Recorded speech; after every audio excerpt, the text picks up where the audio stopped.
Imperial Yeast has been up to some interesting things lately, and they recently announced a product we are super excited about. If you're familiar with Imperial Yeast, you're likely aware of their classification system. A is for ale as an A07 flagship, L is for lager as an L17 harvest, and so on. Well, they recently released the first strain in their I series, which stands for Imperialis and refers to non-GMO hybrids or derivative yeast strains developed by Imperial Yeast that have been honed to exhibit the traits today's brewers most desire. The initial offering, I-22 Capri, is a hybrid of A38 Juice and A43 Loki, two of Imperial's most popular strains for hop-forward IPA. Whether you're into this style or just enjoy juicier fermentation characteristics, you have got to try I-22 Capri. Learn more about the Imperialis project and I-22 Capri at imperialyeast.com.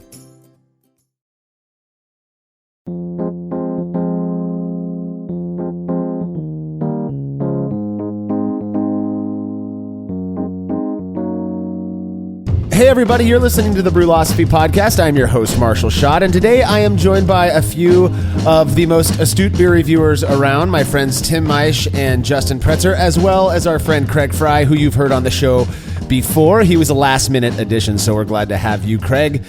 This is the fourth installment of the Brew Club's quarterly AvgBrü review episodes. We're really excited to be doing this. We've already covered American Pale Ale, New Zealand Pilsner, and Ordinary Bitter, all of which we think are pretty killer styles, though we had some gnarly issues with those New Zealand bottles, those New Zealand Pilsner. That was so bad. We're still trying to figure out what those exactly. Those were the purple ones? Those were the purple ones. The purple nurples. Yeah. That's behind us. I'm so glad, yeah. We're hopeful that that won't be the case this round, which is a style I truly love, Oatmeal Stout. So how are you guys feeling about Oatmeal Stout? Craig, have you ever... I know that you like Stout. You're a big fan of... the popular milk stouts, stuff like that. So yes. Oatmeal Stout's going to be kind of up your alley. Craig...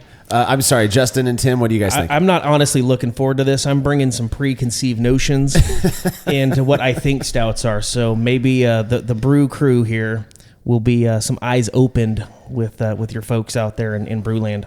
And of course, I love Miller Lite.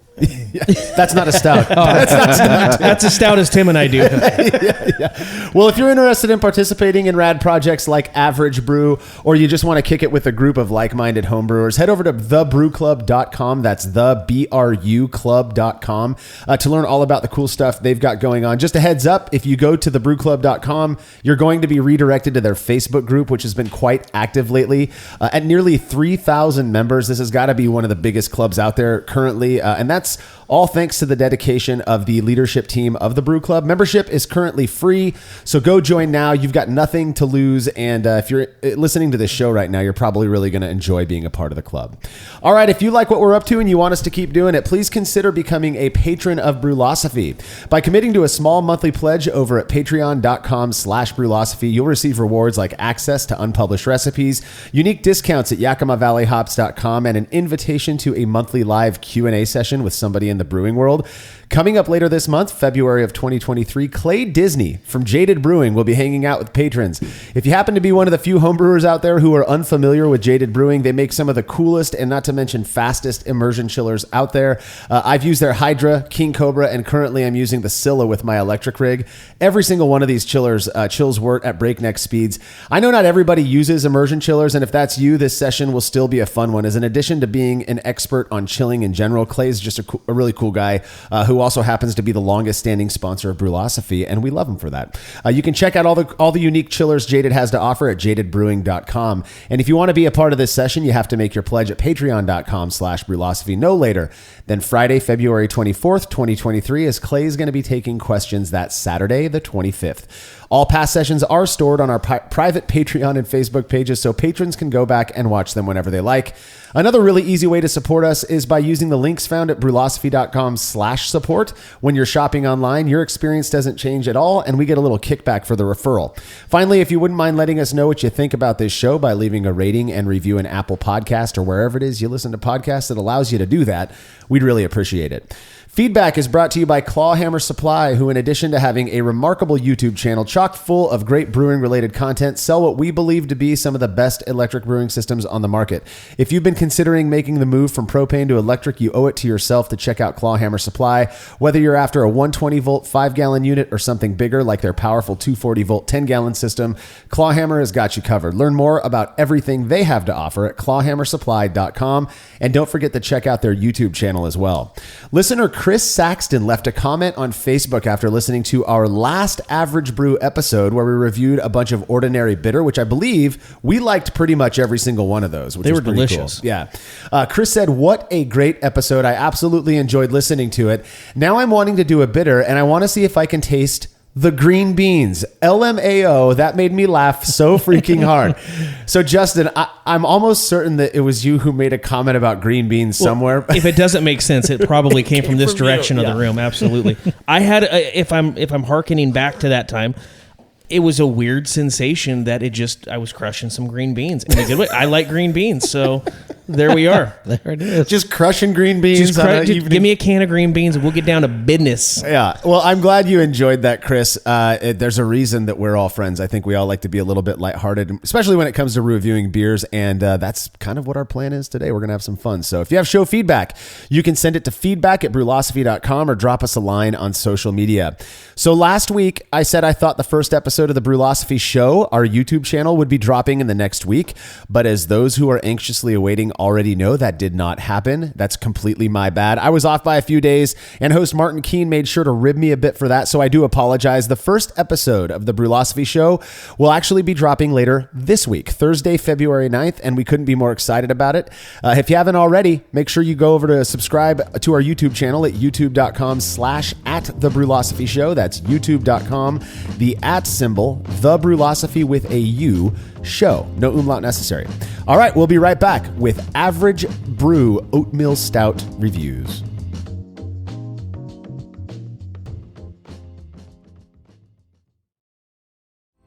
Chilling work can be a chore, especially after a long brew day, but not with the Xchillerator Counterflow Chiller, which can chill a 5-gallon or 19-liter batch of wort in 5 minutes or less, leading to a strong cold break and clear wort in the fermenter. Brewlosophy's Matt Del Fiacco uses the Xchillerator Max and absolutely loves it. In addition to improved chilling efficiency, every Xchillerator comes with a 5-year warranty that covers the entire chiller for manufacturer defects. If you're looking to up your chilling game and a CFC is right for you, head over to xchillerator.com today.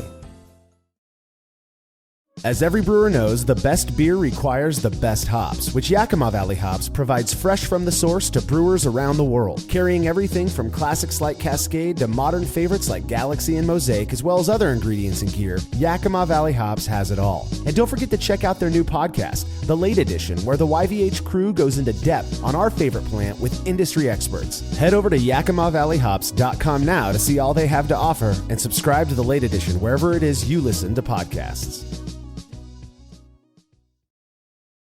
There's no denying that stainless steel is the best material for brewing equipment, and Delta Brewing Systems offers some of the lowest prices on high-quality stainless gear, like the Firm Tank, which in addition to holding 8 gallons or 30 liters of wort, comes with a domed lid to even further reduce the chances of a messy blow-off. Plus, it can hold up to 4 psi of pressure for closed transfers. Delta Brewing Systems also has their own line of brew kettles, as well as one of the lowest-priced all-in-one electric brewing systems out there, and their prices are shockingly low. If you're in the market for legit stainless gear that won't break the bank, do yourself a favor and head over to deltabrewingsystems.com today.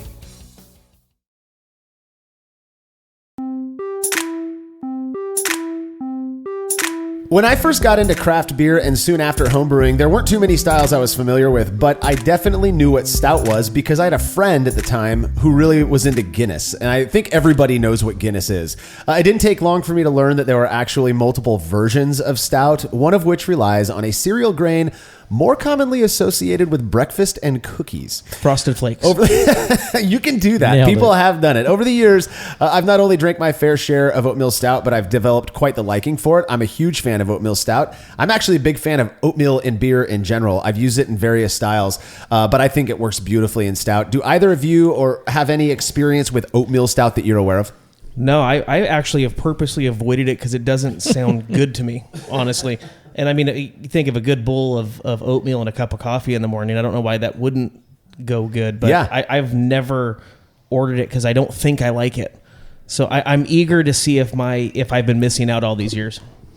I think after having the milk stout, I kind of opened myself up to trying different ones, and I did try an oatmeal, and I can't remember the name of it, but man, that tempted me to keep going with it. Yeah. Oatmeal's used in a lot of beers that you probably don't know it's used in, actually, or oats in general.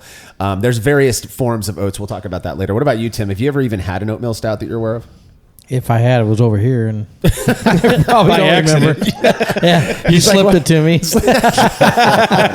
said, it's good, huh? Well, like barley, oats do come in various forms, like I mentioned, that can be used to make beer with. The most common is flaked oats. It literally the same exact stuff you get in old-fashioned Quaker oats. We just buy it as flaked oats at the homebrew shop or online, whatever. So if you know what that tastes like, you have an idea of what it contributes to beer. Compared to a similar beer made with all barley, oatmeal is said to contribute more body, so you get a little bit more of that richness or that thick mouthfeel. It can make what people refer to as like a velvety feeling in your mouth, just a real nice kind of silky thing. Yeah, you think about it as you're drinking these beers today. And again, like I said, increased body. Let's see, the flavors you might expect from oats would be kind of like oatmeal cookies. Some people say that, though that can depend to some degree on the way that the oats are treated prior. I've toasted my own flaked oats before, and that really can contribute kind of a more toasty, rich, cookie-like flavor as opposed to just this raw oats characteristic. So just things to keep in mind. Now, I've had a few different styles of beer ranging in color and strength that were made with oats, but I'm pretty sure stout is the most popular. The BJCP offers the following description of oatmeal stout. They say, it's a dark, roasty, full-bodied stout with enough sweetness to support the oat backbone. The sweetness, balance, and oatmeal impression can vary considerably. How's that sound to you guys? Sounds good. I think, I like give it a that. whirl. So, well, I say we jump right into the first beer review here. This one comes. Oh, actually, let's talk a little bit about the parameters, the AvgBrü parameters. I don't want to miss that because We're fun. big on rules here. Exactly, it's fun to make Big fun of the on guys for rules. not following the rules, right? So, let's see, the Brew Club put together these parameters. For malts, they have to use Maris Otter. That is a very traditional English malt that is used in a bunch of styles of beer. I like to use it in American styles of beer as well. Maris Otter. They have to use medium caramel malt. That's 40 to 60 Lovibond. They have to use biscuit or Victory malt. Those two are often used interchangeably, and that contributes kind of a biscuit-like flavor to beer.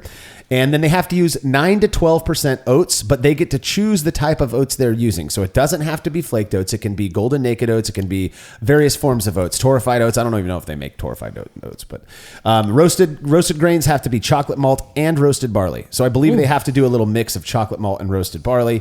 Chocolate malt's just a lighter roasted grain. To me, it doesn't taste like chocolate, though if used with certain other ingredients that impart sweetness, it can come across as like a dark chocolate type of character, in my opinion. Alternate fermentables that they can choose to use is flaked barley, but they don't have to. So they could have used flaked barley in addition to the oats. Flaked barley, again, just contributes a nice creamy head, fullness of body, stuff like that.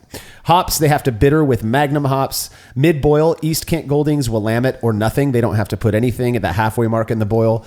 Late boil, Flame Out, Whirlpool, Hop Stand, EKG, or nothing. So they can just bitter this beer. It doesn't really need to have much hop character in it, and no dry hop, obviously.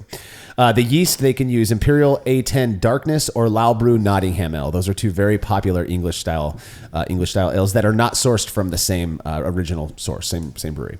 Brewing parameters, they have to mash at 154 to 155 Fahrenheit. That's about 68 C for about 60 minutes. They boil for 60 minutes. They're targeting an IBU of about 25 to 35 or somewhere in that range.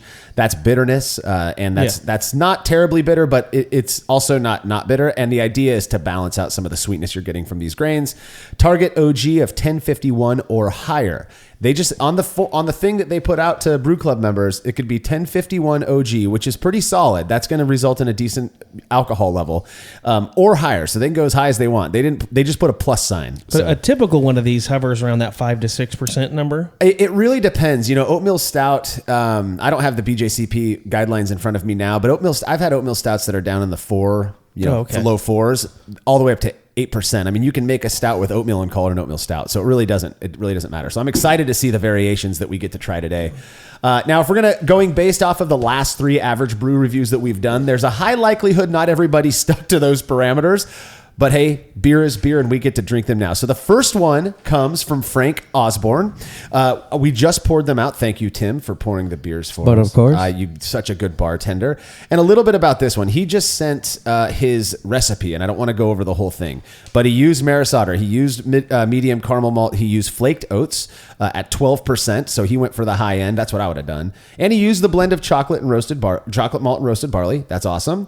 Let's see. He treated his water well. It looks like his water is a little bit heavy on the chloride, which you would expect for a more malty stout like this. He hopped it all. Let's see. Where's your hops, man? Yeah, he hopped just a single hop addition of Magnum. So he didn't do any of the mid boil, late boil stuff, which probably is what I would have done as well. He mashed it. This is like spot on To the T, parameters. yeah. It's like you're looking at a chemistry paper. Yeah, that's kind of what it is. Them's right? the rules. Them's the rules. Fermented at 67 degrees Fahrenheit. It looks like this is just a solid. Looks like a solid recipe. So He let's knows talk what he's about. doing. Yeah. Oh yeah. He knows what's up. Obviously. Again, this is Frank Osborne. Frank from Jacksonville, Florida. He says, "I don't make stouts often, but I loved this beer. I hope you guys enjoy it." So he's setting us up. Let's talk about his bottle. That thing's pretty Dude, good. cool. Yeah, I mean, he's bringing the BDE on this big drink energy. I mean, it is a good looking Wow. bottle. It is. I go for labels myself. Yeah, I tell you And what, I would- mean, this I looks would like a pick this professional up, label. Especially the spelling. I love it. Yeah. Yeah, Moat Eel Yeah. Stout, Snipe Brewing. So clearly he tore apart Oatmeal and called this Moat Eel. Oh, that's an anagram. Yeah, kind of anagramish. Clever. Got Yeah. it. Snipe Brewing. I went snipe hunting once, and then I found out there's no such thing as snipes. Yeah, So but you hunted for a long time. I sure bet. did Yeah. with a flashlight in the have. bag. We've all done that. He does. He has a looks like a cartoon drawing of an eel coming out of water there, and maybe in a barley field or something. But a really nice label in that bottle. Nicely it's pretty filled. cool. Well it's got- done. Yeah, Good it's color. Good color. It's clear. It had good carbonation. Everything on that front is good. What do you guys think about the way it smells? I like it. Roasty toasty. That yeah. smells good. Like you walked by a coffee shop next to a chocolate shop. All we need is a fireplace right now. And I'm hoping that Hazel's going to come in with some oatmeal chocolate chip cookies Oh, to that pair would with just- this. Oh, Right? we could Wouldn't talk that her be into amazing? that. Guaranteed. I would. know. That would be amazing. I know. Guys, I'm ready to get after this. Can we get after Let's this? go I for want it. to try it. Yeah. I want to see if my perceptions are Start wrong. talking about it. This is. I know we need to catch our buzz. We get a little bit more funny as the day goes on. So Not much, but Son of a gun. it's delicious. I've been missing out. I'm telling you, man. I I didn't told think you. that I liked these. Oh kept- my gosh. I kept watching Justin's face, and Justin's face was like, his eyes kind of lit up like, I wow, was I not really looking like forward to this. I didn't think that I liked stouts, and I brought this preconceived notion to the table here that this was going to be crappy. And right out of the gate, bam, some roasty, some velvety texture on this. Do you get that? The mouthfeel? It's completely coated. And what I like about it, you talked about the balance. There is so much balance to this. You get the Man, waft you got lots. of that chocolatey flavor. It's almost like some rye toast Yeah. going on in the background. This is good. It's like a layer lays across your tongue. After like The flavor about a doesn't minute go after, away. and the flavor Yeah, doesn't it's go in away. there. It's just it's Dang, you still got there. another It's bottle very there? good. good. Yeah. There's more in Tim's bottle over here. I know you guys plowed through Tim yours. Bogarts. So this one is, let's see, this one went to 1056 OG, so a little higher. Final gravity of 1013 for a ABV. Let's see, I don't usually read these this way. 5.4. this is good. A 5.4 ABV. Thanks, Tim. You saw the bottle. I saw the bet. label. Yeah, you saw the bottle. Yeah, Frank, this beer is really well done for somebody who doesn't make stout often. I get kind of a mineral. But he's thing. an engineer. It says right there on the bottle. Yeah. Never doubt the engineer's beer. Yeah, That's right. Yeah, Engia beer. I think you should make more. Yeah, I really and do. send it to us. Huh? Yeah, Yeah. It's good. It's very good. very good. Man, this is actually really good. I'm a little upset that I've been missing out all of these years. I'm like just sticking my nose up in the air at what I perceived was going to be gross. I get I struggle with, oatmeal is supposed to impart this like richer mouthfeel or this creamier velvety mouthfeel. I feel like it has a great mouthfeel, but it's not that. To me, it's not like this silky velvety thing. To me, it's nice and crisp, but still, like you said, it coats your tongue, and maybe that's the impact of the oats. I always try to think for myself. There's like commonly accepted ideas when it comes to using oats in beer, and that's it. And for me, this one has just got a real nice crisp mouthfeel. That carbonation kind of cuts through the sweetness, but it's still, you swallow and the flavor just sticks around. It is toasty, a little chocolate. I get a hint of chocolate in there. It's a good drinking beer. It's like the inside of my cheeks are coated, but the tongue washes away quickly. Right. It's just good balance. It's good. Yeah. This is Very good A good balance. It's like nothing is like jumping out where it's just distracting. You just drink it and crush it. Man. Would you order And these a are full healthy pint? beers, I come would. to find Oh, out. I would. So, For sure. In doing my in-depth research, it turns out that stouts are indeed the healthiest beer to be drinking. So, I mean, we're just ingesting probiotics. We're But getting healthier doing this. It's not heavy, so you could definitely have a pint of this and feel really nice. Yeah, there's a few of these you could throw back and feel good Yeah. about yourself. Yeah, it's funny. There's this common myth that Guinness is like, oh, it fills you up and it's like dinner in a glass. It's actually one of the lightest beers you can get out there.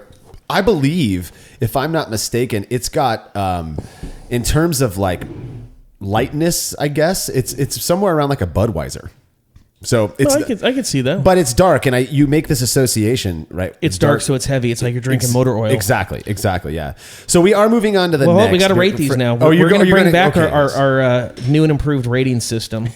New and improved. That It's you're new and inventing on the improved. spot. Yeah. So Tim, we're going to start doing this from a. It's going to be a sliding scale. All right. They usually 0 are. to 812 million, All right. based on mouthfeel, velvetyness, and sticking to the rules. What do you give this one? I liked it a lot. I'm going with a 9.8. Oh, 9.8. It's a solid outing. Craig, you want in on this? I'll go a 9.4. 9.4. Hater. I'm going to give this a 14,212.6. I know. Congratulations. In the spirit of Jersey Bird, I'm going to give this a 6.9 because I think it's There you go. It's really good. I'm rating him high because he flipped me. He turned me. I'm on the scales now. Whoa. Okay, so this next one is clearly unique. We've got a rule breaker here. Oh. Yeah. Yes, bring it on. So before I read this to you, and before you look at the bottle too deeply, by the way, the label on this is utter crap, Amazing. Alex. 3M blue tape. Come on, Alex. Again, I'm a label guy. Hey, I listen, might pick it up. Yeah. Come to me with tattoos. I'll still interview you, right? I'm new school. This comes from Alex Zwerdling. He lives in Washington, D.C., so he shipped this across the entire United States. Effort right there. Mad love. Before I read what he wrote, I'd like you guys to smell it and tell me what you get. This is way darker than the last Way one. darker, This looks yeah. like a glass of chocolate motor oil. It's much more coffee-ish roast. Yeah, there's a lot more flavor hitting I the smell schnoz. patriotism. It smells like America. Smells like America. It came from D.C. But these are British hops. Talking to your mic, Justin. These are British hops. Yeah. Craig. That's rich. Well, we'll see if he followed the rules all the way. It looks like he did. Well, it's very good. So I'm not going to read the recipe the entire time. He followed the rules exactly, except he added something special. It's coffee. He added coffee to this beer. That's what it it's is. very obvious to my Nailed it. nose. Yeah. So Alex says, he actually emailed me on the side to say, I forgot to tell you what the ABV and stuff is. So 1066 OG, he went big. 1018 FG, that's pretty good. 6.3% alcohol in this guy. So Alex says, hey, Marshall and gang, here's my average brew submission. This beer represents a lot of firsts for me. First oatmeal stout, first time adding coffee to a beer, first time shipping a beer across the country. I hope it got to you in one piece, Alex. They both got to us in one perfect. piece. I don't exactly consider myself a novice brewer, but I have a lot more experience to gain. I made my first batch of beer about a decade ago, but in total, I probably didn't brew more than 7 or 8 times until 2020. Then the pandemic hit. I wasn't leaving the house much, and I got bored with my sourdough starter by April, so I threw myself into brewing. When I couldn't sleep, I watched a lot of brewing videos on YouTube, including Martin's Homebrew Challenge. Martin is now the host of the Brewlosophy Show. We stole him from the Homebrew Challenge. Yep. Dove into the BJCP guidelines, read a bunch of articles on Brewlosophy, and started making a lot more beer. Now I'm happily obsessed. All right. This beer was my 12th batch of 2022. I love the Average Brew Project because it forces me to push myself and try new things. A big shout out to the Brew Club leadership for making this all happen. Alex, I couldn't agree more. It's so rad that they're organizing this stuff and working with people in a way, even though it's online, that we get to still, I guess, interact with members like this. So let's dig into this beer. What do you guys? We already talked a little bit about the aroma. What do you guys think? It's coating the glass. It's got legs. This man. beer's got legs. Yeah. Whew. It's very good. This is not like really the last good. one, and I tell you what, It's totally this is- different. Wow. This is good. Here's a question I have: is so when they do coffee, Yeah. are they just brewing like a pot of Folgers, or is it coffee grounds? Help the lay folks like me understand. So there are multiple ways. We've actually done multiple experiments on different ways of adding coffee to beer. You can take whole beans and add them in at the end of fermentation and just let them sit for a few days. You can take hot brew and just add that in to the kettle or to the fermenter before you pitch your yeast. What Alex did is a very, very popular method where you make cold brew. Cold brew coffee, Yeah. and then you add the cold brew to the keg or however you're packaging it. You then integrate it into the beer after it's fermented, and he did that. I guess you could try to ferment. I don't know if anybody's fermented the coffee yet with the beer. I don't know. He doesn't mention here at kegging. He added 16 ounces of cold brew. He says I was kind of going to make a joke. Yeah, they just pour it in after the fact. that's what we do. That's basically what you're doing. Yeah, Pouring the can of Miller Lite I mean, after yeah, the cold I mean, brew's I'm a done. big Whatever's coffee left guy. from- I'll have 6, 7, 8 cups of coffee a day. So Damn. this is that explains a lot. It Actually. explains a lot. This is your But- new substitute. But yeah, this is. Yeah, let's start with this in the is morning. Good. Yeah, I'm just gonna wake up at 6:30 in the morning and have an average brew oatmeal stout. Craig and I just about did with the Miller Lite. Yeah, It yeah, was working on the 9 cars. a.m. yeah. Talking. After a night of drinking too, Timmy. This Yeah. is crazy velvety. I mean, This so one is. much more than the last one. This Yeah. makes you realize the last one didn't have that velvety Right. texture that you think. As much at least, but it was As much also as least, yeah. it was also lower ABV. So one thing that there's a positive correlation between richness in your mouth, obviously, and alcohol, because it takes more grain to get that alcohol. You've got more proteins. You've got all more stuff in there, more flavor, and I think that it's really helping this beer. And 16 ounces of coffee isn't that much, especially cold brew. The fact that you get the coffee. It's so coffee forward. It's so coffee forward, and it's really well balanced, I think, in my opinion. What do you guys think of the mouthfeel? You mentioned that it does feel more velvety. What do you guys think, Craig? It still has that coating in my mouth and on my Very cheeks. viscous. It's very Viscous. Viscous. Tim, this would go good with my mom's chocolate cream pie. Right? Craig's mom makes some good cream pie. Hang on, let me send her a text, see if she can whip one up.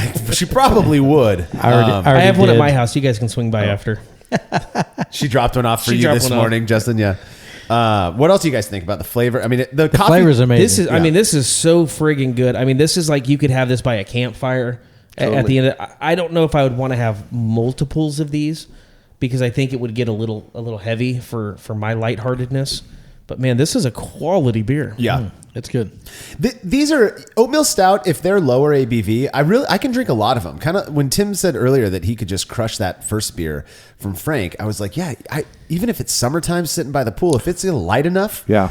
But this one, I would struggle to little drink heavier. too much of. Yeah. Yeah, this one at the end of it has, I don't want to use the term like off-putting in a negative way. It has almost kind of like it's just a little funk on the back end that's a good kind of funk. It lets you know it's there.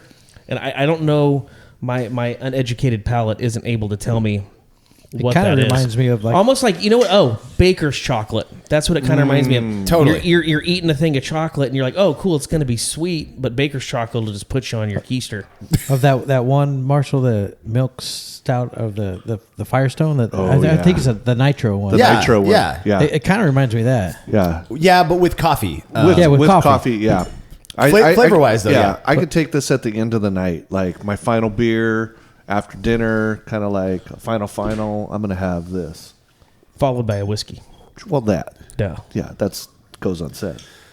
You guys gonna rate it or what? I give Alex major kudos on that one. Yeah, that was Alex, really I think good. knock this out of the Yeah. park. I continue Well- to be my mind blown here. I'm going to start this off. I'm going to give it a 32.7 on Man, the scale that's of pretty- Timmy J's. Yeah, that's pretty good. That's pretty high. I would have went I- that high, but the label has thrown me off. The blue tape. Well, the beer's in over 40. The Oh, label well, is, yeah. Because it has a label, I'm giving it a 49.9. Oh, 49.9. Ladies and gentlemen, we have a winner. We're all the winner here. Oh, crownless.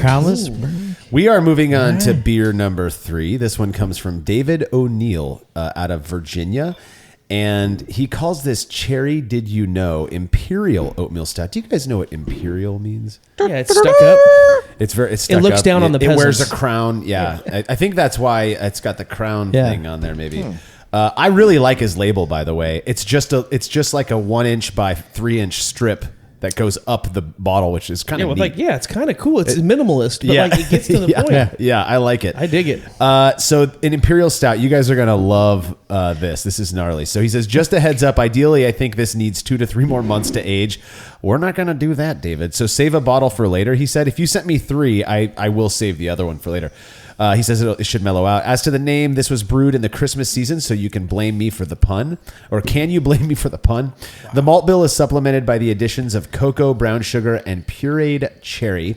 I normally do small stovetop BIAB, that's brew in a bag, batches of around 2.25 gallons.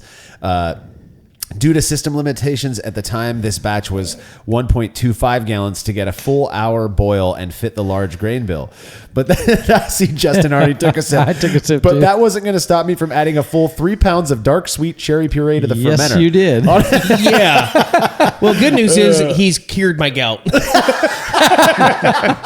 No doubt about it. That is some cherry.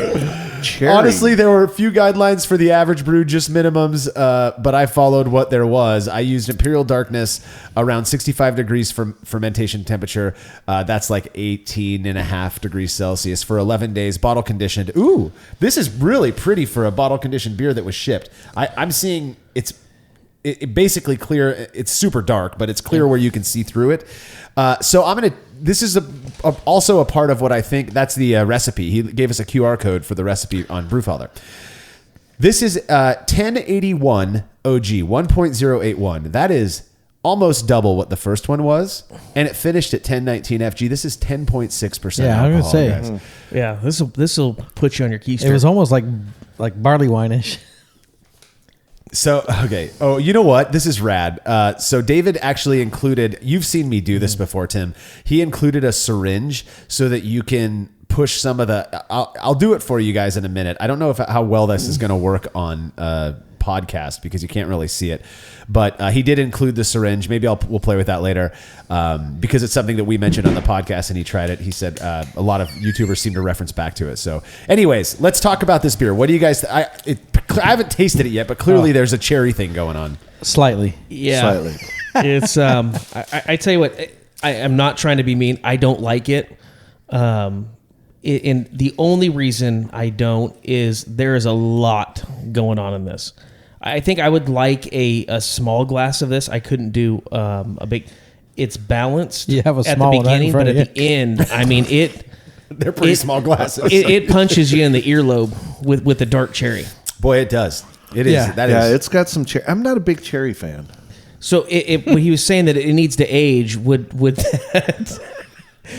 that calm some of these flavors down? The more it kind of relaxes. Yeah, Okay. yeah. I mean, I think if this had I some don't more know. time to relax, it would be gooder, Good. better. It's a tough one to get down though, but The weirdest thing about this one to me, it's a pretty beer though. I actually don't mind it at all. I think I don't really mind it either. Yeah, I think you're getting confused by the alcohol. I think that's my ears are warming up. Like when I take a sip of this. It's like taking a sip of barley wine. Yeah. Oh yeah. Yeah. It's same. And that's ABV. what it's reminding me. It's taken me into that hard liquor side, which I'm not a big fan of. So that's where There's think always maybe room I'm to grow, struggling. Justin. Yeah, when you There's- become a man, then that happens. One of these days, I want to be a real boy. I want to be a real boy. I actually kind of like it. I do think that some time would make it easier to drink for you, Justin. For the ladies on the podcast, For like me. yeah. But I don't get the cherry as strong as you guys do. Are you being argumentative on purpose? I feel like maybe I'm looking for it, and maybe the way you guys talked about it, I was like, oh, it's going to taste like cherry candy. And I get cherry lightly, but it's that really tart back end finish. The tart, yeah. I get the tart thing on the finish as well. Kind of the back of your tongue, right? And it Yeah, kind of you're like, lingers. "Ooh." Yeah.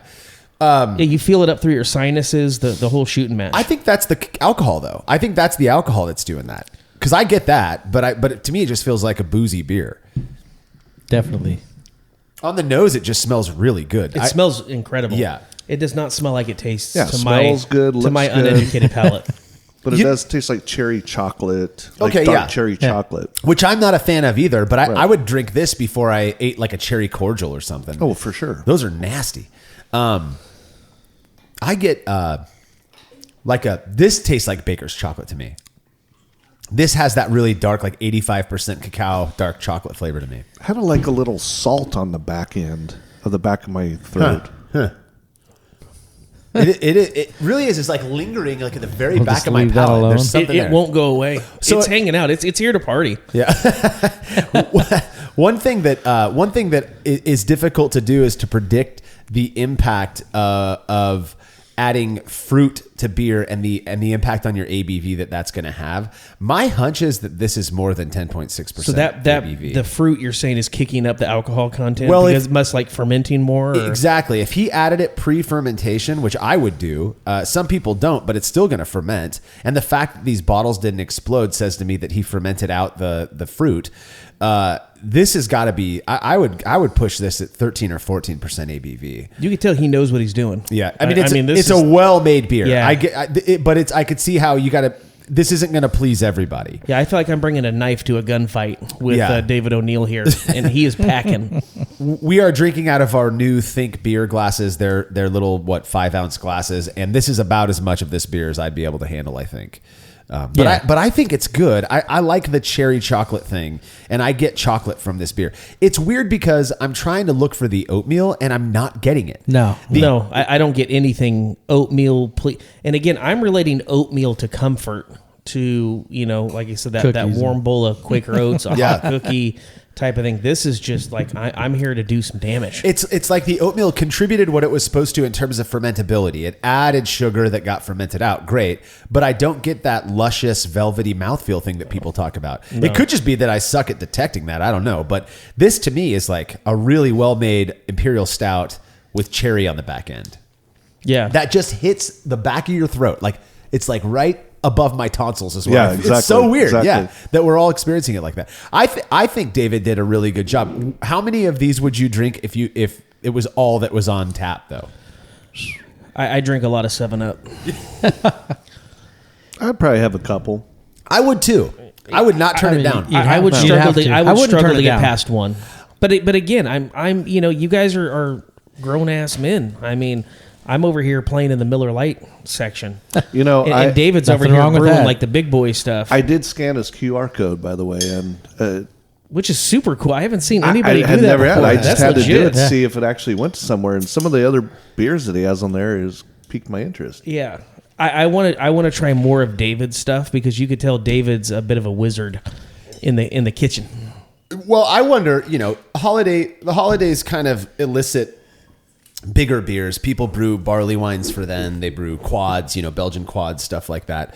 This is a really nice one. And I have a feeling, I know he said it's a really small batch, so who knows how much he has left. He probably sent us like half of it basically. But can you imagine drinking one of these a year later? That's just been kind of sitting in the fridge for a year. I think it would be really good. It'd mellow out. It'd probably develop kind of more of a toasty. That's what I tend to get from aged dark beers like this. Is more toast character seems to come out. Yeah, I'd be totally down to try one and give it 6 months to a year and see how that plays into business. Ooh, All right, here we go. It's kind of weird that that first beer just was not very dark, and this. I mean, it was dark. It was brown though. These are all everything that like we've had black, since. black. Yeah, So the another black. Imperial. Oh, great. Oh, this is a rad label though. That is rad. That is So a cool dope. label. Let's talk Yeah. about this label. Wow, 10.1%. These are really, This really is the cool first labels. one with a With nice a good head like that. with head on it. The other ones you'd pour it, there'd be nothing. It can come up a little bit, but So you guys talk about the label. This one came from Ben Gansimer, who he's a member of the Brew Club. I think he's one of the OG members who's been around a while. He also competes a lot, if I'm not mistaken. Ben, you can correct me on that, and does really well in competition. So I have high hopes for what he calls the Uruk, Uruk, Uruk. Oh no. It is the AvgBrü Imperial Oatmeal Stout, which was not a part of the definition, but you could go as high as you wanted, was what we talked about earlier. Ben says, this is no ordinary stout. This stout will transform your ordinary orc into a legendary fighting urukai. It will make you run as if the very whips of your masters are behind you. You will indeed... That sounds like you and your wife, Justin. You will indeed be able to take the hobbits to Isengard. I mean, I don't watch things like Lord of the Rings, so if that's what this has to do with.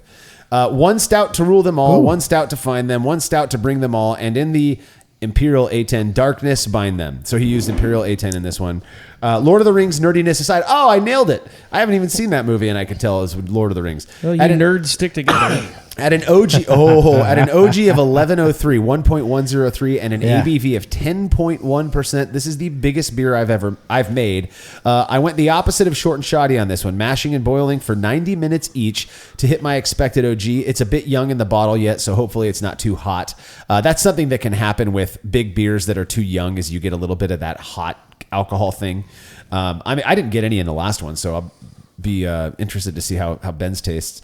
I'm excited to see how this one ages. Maybe I'll have to send a couple bottles in a year so you can try the aged version. Yeah, please do. Yeah, you know where? He looks like he followed the recipe pretty spot on. He did use some dry malt extract just to bump up that ABV, that OG. Well, that's going to result in some point lossage. There. He didn't follow the recipe exactly. Points are back. He used a really neat ingredient called midnight wheat. It's basically a wheat malt that's been roasted highly, and midnight. It imparts a little bit of roasty character, but nowhere near as much as roasted barley or chocolate malt, which you were supposed to use, Ben. Come on. And his hops were all good. He bittered with Magnum, and then he hit it with Willamette at 30 minutes and 15. Fermented with A10 darkness at 66F. So let's dig into this guy. Awesome bottle. It's got a handprint on it. I mean, it's very good. Like neat writing around it. Yeah. So wow, it's very good. That is stout. Spectacular. Yeah, I mean, it's like I'm looking down on the peasants drinking this. It is good. This might That's make the me Imperial watch. side, Tim. This might make me watch Lord of the Rings. Nothing will We're make not- me we're watch not Lord that of the far. Rings or We're Schmiegel. Not that far yet. No, Okay, not that far. this Yeah, is keep way drinking. good. yeah. It'll put me to sleep. Like every time I've tried to watch Lord of the Rings, dead Exactly. serious. I've fallen asleep 10 minutes into it Well, 2 of these beers, you'll fall asleep before it Yeah. even These starts. I know. It is real good. Hey, I had to pour the second one. You saw me pour the first one out. That was the bottle that I think Craig and I poured out of. I had a bunch of floaters in the. You said there was like some sediment. Yeah. Oh, at the bottom of the bottle. Yeah. sure. So I switched it up and out of the bottle I think you poured out of. And I mean, this is a gorgeous, Beautiful. looking beer. Holy moly! That is wow. That's This'll good get the job flavor. done. It's so good. And that's when somebody says tan head, that is a tan head. I mean, it's perfectly it is beige. roasty. It is complex.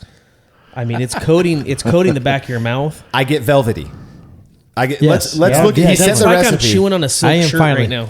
I'm finally getting that velvety mouthfeel thing. So he used, let's see, flaked oats at 13%. So he was 12.7%. So he's right there with what the parameters were. They topped out at 12%, I think. That is a phenomenal beer. I'm going to keep drinking it while you guys talk. It's I'm good. drinking as well. I'm enjoying it. Oh, the aroma. There's on a it, little too. bit of bitterness that's actually pleasing to the palate. I mean, I don't know if I would say it's as balanced as maybe the first one or two, but it's a little unbalanced in a really good way. Yeah, This it's is just it's awesome. amazing. I can't believe this I is- love the taste. The flavors. It go- hits you hard flavor, right at the beginning. Uh-huh. And then it just settles down and warms your soul. It's huh? warming. Oh, yeah, it's warm. Yeah. It's definitely warm. Whew. Yeah. I tell you what, you get a couple of those, you're taking a nap on the couch. Yeah. Well, Tim will take a nap on the couch. Yeah, I'm regardless. ready right know. now. Yeah. Tim, drinking wake up. water. Tim takes a nap on the couch. Crap, Tim fell asleep again, guys. Yeah. I mean, killer label. Put some crazy. That's effort. good. I Very good. Well done.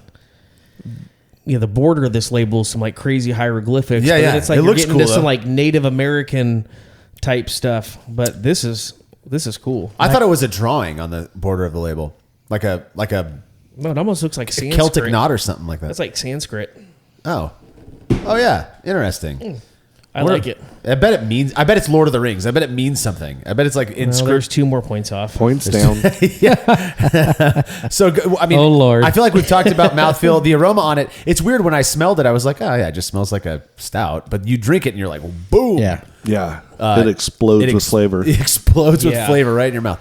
And I mean, I haven't taken a swig in a minute or so, and it's still hanging. It's still there, Still yeah. hanging out Yeah. there. I feel like I could be a fire breather after I drink this. Yeah, though. I took a It's sip. got the heat. I yeah. took a sip of water, Let's and do it's it. still on my cheeks, leaching out. Yeah. I mean, I feel like the inside of my mouth is stained with Flavortown. This beer, Flavorness, I mean. I know that's a registered trademark, I believe. This beer will be so good in 6-7 months, Ben. I guarantee if you send us more of this, we will absolutely drink it again on the show. This is so well done. This beer, Yeah, kudos. Kudos to Ben. Very good. Again, I think he likes to compete. And so this makes sense why. I mean, if you're making beer like this, the fact that this beer is so young and you're not drinking it and it's hot and just tastes like booze, that's just amazing. Yeah, I feel like Ben's out there. If he's on the competition trail, Ben's be whooping some people up, something fierce. I think we got to rate it now, Timmy. You want to start this one off? Yeah, I'm going with a 55 on that 55. Flat. Damn. That was good. Come on, Craig. I'm going to bump it up to a 60. 60? Dang. Yeah. All right, I'm gonna put this solely in a probably a 52, All right. just because he followed the rules a little too close to my liking, and that's the only reason. That is going to start an Is that- entire thing of Brew Club members just not following the rules because Yes. they want to please Justin. Is that with all Yes. the point deductions for the Lord of the Rings? Yeah, that includes that. Well, that was mainly the reason. He'd be in the 70s if it wasn't all the Lord of the Rings stuff. Well, yes. If he followed the rules, he did a damn good job because following the rules and all that flavor packed into the rules, pretty damn good. Craig, if you're going to be offensive in nature, we're going to take your microphone away. Rules are not cool. Rules are cool, man. Is this like a Miller Lite can? These cans look familiar. Yeah, we're pouring the last one for this segment, boys. And this one comes... Here you go, Timmy. You can pour it. This one comes from Matt Top Skillstad. like that. Craig, That is today. really cool. I've seen these before. You don't twist it hard. It's like you unlock it and then Yeah, pull you up. friggin' gorilla. These are really cool. I don't know where you get these at. These are super cool. They're dope. Yeah, People I just know. send them to us. rim. Look at that. So Matt Look at Skillstad is Look at that rim. again. He's like an OG Brew Club member. He joined the first time the Brew Club came out, and he's actually published quite a few articles as a Brew Club member on the website. So thanks for doing all of the hard work that you do, Matt. This is, let's see. I like that he hand wrote this. He's like, screw computers. Let's just hand write things. You are just What's making going an on utter over there? mess. Dude, I'm a train wreck. I'm When I- so drunk from David. Thanks, David O'Neill. I never rated that one, by the way. I was going to give that one a 1, but on a scale of 10 to 1, 1 being the highest. That was my favorite one that we've That had makes so sense. far. Yeah. Makes I no like where your sense. head's at. So yeah, just trying to think. That's why you're the outside host box. and not the raider. Yeah, that's exactly it. So Matt, let's see. He calls this Snow Shovel Stout. Followed the rules. He used both chocolate and roasted barley. He used flaked oats. I feel like everybody's probably going to use flaked oats. If we get one with golden naked oats, that'll be fun. He went C40. That's a medium crystal malt victory malt pale ale. He did all of that. Now he hopped with Columbus. I'm guessing you didn't have Magnum in stock or something. Most people keep some Magnum or Horizon or Warrior in their freezer, and he used Columbus. So That's not available to everybody. Yeah. I don't You keep gotta work with magnums what you in my got. freezer. Work with what you got. Oh, no editing. He also fermented with A10 Darkness. That's one of my favorite imperial ale yeasts for dark beers. Matt said, I enjoy brewing an oatmeal stout or porter to have on tap when the winter weather rolls in. I always think that the best time to enjoy one is after scooping snow, things we don't have to deal with. Needless to say, I was excited to hear the style for the average brew this quarter. These dark beers are always a nice change of pace because the mash pH actually falls in line without any fuss. They are some of the few styles I can brew with my water unadjusted. I hope you enjoy it. Cheers, Matt Skillstad. He's from Pierce, Nebraska. Oh, bring in the heartland. Right. Or Farragut. Go Huskers. How close is that to Farragut? Like South America? I feel like you made that town up. There's a movie called Fargo, dork. Yeah, P.S. in This was North the Dakota. first. Not Nebraska. We were talking about the rad cans. He says this was the first time I used these twisty cans. It'll be interesting to see how they did in shipping. They did perfect. Do it again. They did Yeah. perfect. Do it again. Yeah, there was. I would have expected them maybe to leak, something like that, and so Nope. they didn't do that. So He is bringing it. Dude, this is It's good. very So good. it's brown. I mean, you look at this in the light, you got that brown tint to it. it's still darker than beer one It's from Frank. very dark. Looks Yeah. like still darker Pepsi. than beer one, but not like the motor oil we had in the last couple. and I'm saying that in a loving manner. I mean, it was just dark. Oh, Raven. my word. This is good. fire. Beautiful. Look at the lacing on that one. Oh yeah, it's pretty. I like that you know that word, Craig. Gosh, you've been practicing. No, he's been Googling. Yeah, he's just now. Is that what he's he's like doing? cool things to Put say your on a phone beer down. review. Marshall taught me that in my first episode because I asked the question. Yeah, that's lacing. Oh, this is good. Yeah, it This is is really good. Drier. totally Yeah. dry. Yeah, I was yeah. just gonna say that. Yeah, good call. Good Justin. call, yeah. It's also 6.5% ABV. I mean, that's not a small beer. 1062 to 1013, 35 IBU. So he went for the it's higher good. end of that range. This is the first one that we've had today where I'm like, that's an oatmeal stout. This just tastes, it's got the velvety mouthfeel. I get a nice creaminess that kind of sticks around after I swallow, in my opinion. And the flavor is just spot on with what I would expect for an oatmeal stout. The aroma wants me to drink it. Yeah. Didn't do it. Oh, what do you get in the aroma? I get some very particular. I got nothing. Love. I'm not getting a whole lot on the Your aroma snooter side. just doesn't work though, Yeah. Tim. You done broke your snooter. Wait. Let me check again. Is that Miller Lite? Is it, I know. I'm getting a Blindfold Tim. Everything's I'm just getting Miller a Lite. Pilsner. Yeah. Yeah. So to me, this is what I expect from Toasty. This is just defines toasty. like fresh toasted bread that not too dark. Ooh. I could see that now that you're saying that. Oh, it's so good, It's delicious. man. Yeah. That's good. That's This is a multiple beer one, and you're happy with. To where the Easy. last ones, you're like, you don't want too much of a good thing. Well, they were huge. Yeah. Also, like those are just hard to drink. I even if I go, Crown Wolf does their Oktoberfest party, which is a lot Yeah. of fun, and we go and we buy the Steins, we do all that. Well, Fest beer, and they make a killer Fest beer that's delicious, but it's like 8% when you can get Yeah, a Pilsner you're that's chewing 4.5. on it. Exactly. Yeah. I'd rather Yeah. have 5 Pilsners. Yeah, the at last 4.5. couple we should have had like a fork and knife to Exactly. get through those. It was I pretty, know. but it was delicious. It was good. It, It was was good. delicious. What Dang. do you guys have any like this is one of the only ones so far of the 5 where when I drink it I can think of like, oh, it tastes like this, it tastes like that. Do you guys have anything? Asparagus. Okay. That's not true. That is not true. That is not I'm true. totally Yeah. kidding. Also, Well. your piss is going to smell bad in a little bit too. It will. It's just good.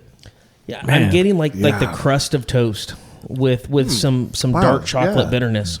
French bread crust. Absolutely. That was what was in my head as well.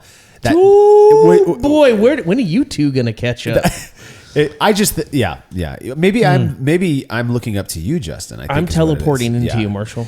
This is like toasty. It's like when you get a big French bread for $1.50 at the Vons or whatever And you Safeway. just crack it in And you half crack and it in rip half, it apart. and I love the crust. My kids are like, "Oh, I eat the heel," and that's what this tastes like. It has that nice bready with like just a little bit of roast, a little bit of coffee, a little chocolate. It's kind of this nice blend of all of that with a velvety, smooth mouthfeel. I would drink the heck out of this. Oh yeah. He needs to call this Velvet Thunder. I mean, I get that it's like a trademark band name, but nonetheless, if you can work that off, I'd call it Velvet Thunder. It's also Velvet Thunder is also one of the most popular IPAs that Crown Wolf sells. And I'm thinking of Velvet There you go. Revolver, not Velvet Thunder. So that's the beers kicking in. There it is. There it is. I'm on my second glass. This is good. Yeah. That is so good. Great job, Matt. Dude, I'm man. still digging the cans. How man. about I want oatmeal these. illusion? Oh, Craig's bringing the heat over here today. Yeah. Craig's like our own little chatbot GP over here. I know. Well, you guys are fired. This is just the Craig and Marshall beer review All right. from now on. I feel like the more you drink, the more artistic you get. I think I do. We should do an absinthe. We should have people send us different versions of absinthe and see how crazy we get. Have you guys Ooh. ever had absinthe? No. I was It's really absent- not that good. I was I've had it- absent that day. I was absent for that review session. Are you even allowed to get absinthe? Oh yeah, it's legal now. Yeah, Okay. yeah. The whole wormwood thing, the Yeah. Tuhone or whatever that stuff is called. That's like whatever. People don't worry about that much. It's just being drunk, basically. Yeah, it tastes like licorice. Licorice and mint is what I've experienced with it. So So. you can keep it then. Yeah. Well, these last 5 beers, Yeah, it's impressive Very as good. always. Yeah. Dude, Do you guys have any that stand out to you as your favorite? I mean, I feel like we've elucidated Honestly, fairly well. But. So my 2 favorite drinkable beers, number 1, which was the Oatmeal, Moat eel. the anagram. And then this one definitely.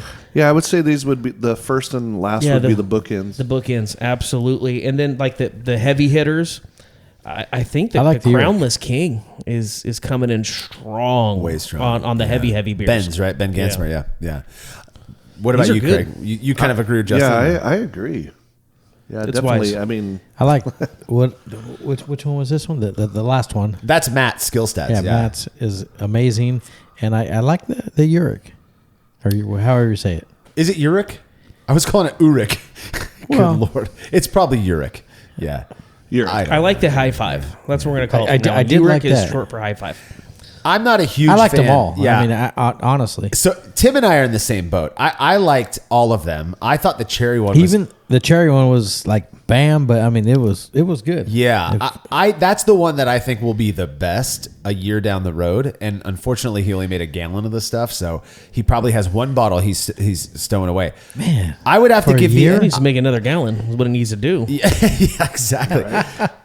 I have to give the edge to Ben's Uric so far because that beer, for being so young, is fun. No, this is Matt's, and Matt's Okay. is like a second place, but it's like first place part B. Got it. But Ben's was like, I can't believe that's as young as it is, and it tastes as good as it does for 10.1. 10 point something, yeah. Crazy good. It had everything I expect from an oatmeal beer with high ABV. It was clean, everything about it. So, but overall, every single beer I think was They were all- awesome. Yeah, They it's were all like a good. bunch of elite athletes. Yeah. are running the 100-meter dash. I Right. mean, it's like Right. 0.001 of a second is separating you. if you told me These I are could good. go to Total Wine, Bevmo, whatever liquor store and buy these, I totally would. Oh, yeah. I'd go get all of them. Oh yeah, there's not one of these that I No. would turn down. Absolutely, I get the cherry one because there was something in that the was finish. a little. Yeah, I'm not going to jump Yeah. on that bandwagon. That was a little hard for me to get down. Yeah. But I'm kind of soft, so Yeah. I'm not really the judge of character. Soft on and that. squishy. Okay, We'll leave that as it alone. were. Let's take a minute here. Coming into this, like you said, you didn't like Yeah, he any. didn't I didn't like any of these. Stout. So And you were yeah. like, oh man, Dude, I gotta just got drink back this. from church camp. I'm on fire for stout beer.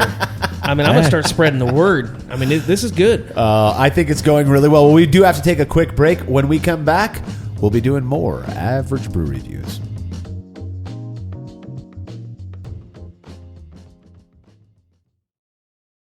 Family-owned Atlantic Brew Supply is the largest homebrew shop in the Southeast. No gimmicks, no multinational corporate overlords, and no BS. They offer exclusive malts, yeast, and more from local artisans, as well as award-winning recipe kits. They also sell professional brewing gear and cask equipment from sister companies ABS Commercial and Cask Supply. Most ingredients are available by the ounce, plus Atlantic Brew Supply has an on-site calculator to help you craft your best brew. Orders are processed same day, and 2-day shipping is guaranteed for East Coast customers. Get 15% off your first order using promo code BREWPOD. That's BRUPOD at AtlanticBrewSupply.com.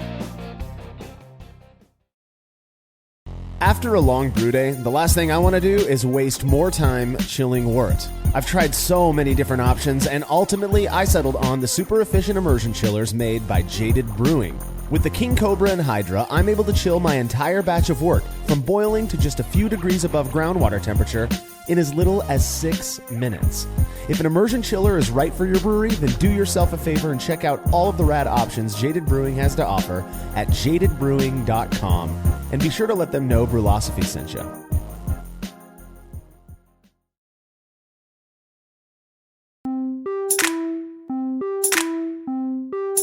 All right, are you guys ready for another round of oatmeal stouts? Let's get Hell ready yeah. to drink. Whoop, whoop. We've already poured the first one. This one comes from the Brew Club member Mitch McGrill from Dublin, Ohio. He calls this beer Speed of Darkness. It is an oatmeal stout, obviously. He says, I still remember the first oatmeal stout I had over 20 years ago. It was a Sunday morning at a local English-style pub where me and a few buddies were having a late breakfaster after a Saturday night of some healthy drinking. Being freshly 21, I was still getting introduced to better beer, and the bartender had suggested an oatmeal stout to go with my English-style breakfast.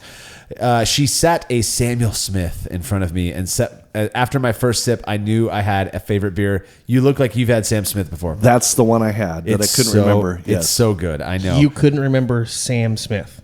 Samuel Smith. I couldn't. I feel like Sam Smith is like a singer nowadays, isn't he? That's Sam Probably. Hunt. Oh, Sam Sam Hunt's hot. Hunt. That's a country singer. But yeah, Said Sam nobody. Smith, you're right. So back to Mitch's thing. He says, although oatmeal stouts have been a favorite of mine, I hadn't brewed one in my 9 years of brewing until now. I hope you enjoy the coffee nose and a nice chocolate notes of this beer. All right. So let's see. I'm just looking over he followed it to a T. He used oat malt. So he did not use flaked oats. Oh, he did use flaked oats, Yep, but straight he to. also used oat malt. So that's a little breaking of the rules. That's a little but, horsey. we're okay with that. This is a 5.5% beer, by the way. He hopped it exactly the way that you're supposed to. He did a 20-minute hop stand. So if you guys get a little bit of a floral or perhaps marmalade-like hop character from this, it would probably be from the hop stand. Hibiscus. It's let's see here. Yeah, 5.5% oatmeal stout, basically within the parameters. So let's sip up. He did ferment this one, so I think this is the first one that we've had so far that was fermented with Nottingham yeast, not the A10 Darkness from Imperial Yeast. So let's get into it. What do you guys think of the bottle? I think it's a pretty cool label. Yeah, cool label. Oh my God. Hello, darkness, my old friend. Yes. This is just like the one we Ooh, had without this is cherries. good. This is cherryless. It's cherryless. Okay. He calls this Speed of Darkness, and when I drink this, you know, like nostalgia. You smell baking cookies, you think of grandma's house. You smell Thanksgiving. Yeah, I you remember think of sitting growing around up. with Dad drinking a beer at 6. The taste of this beer takes me back to junior high for whatever reason. I was not drinking stout in junior high. I promise wrong you. with you? Yeah, I would admit if I That was. explains a lot. There is something about the flavor of this beer that as soon as I sipped it, I was like, "Whoa!" Took me back to the old firehouse in Redmond where we used to go to punk shows for $3 to $5 a week. And drink stouts. Smoke cigarettes, not drink stouts. Yeah. No, I mean, you had boundaries. Look at the lacing on that. That is like, What in the world? wow. This is good. It's so unique. It's so different than all of the other ones we've had. I mean, it's crazy balanced. Nothing jumps out as overpowering.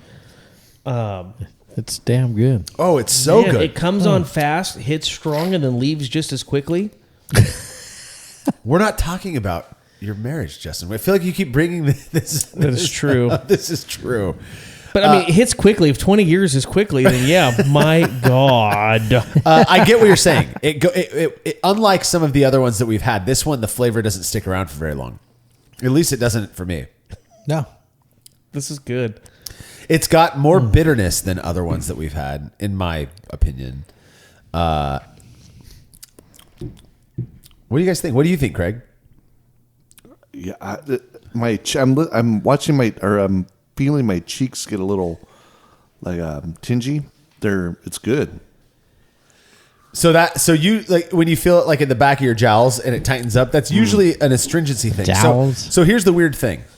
You need to see a doctor. I know this. Well, no, what I was gonna say is I'm not a big fan of Nottingham yeast. It has nothing to do with Danstar.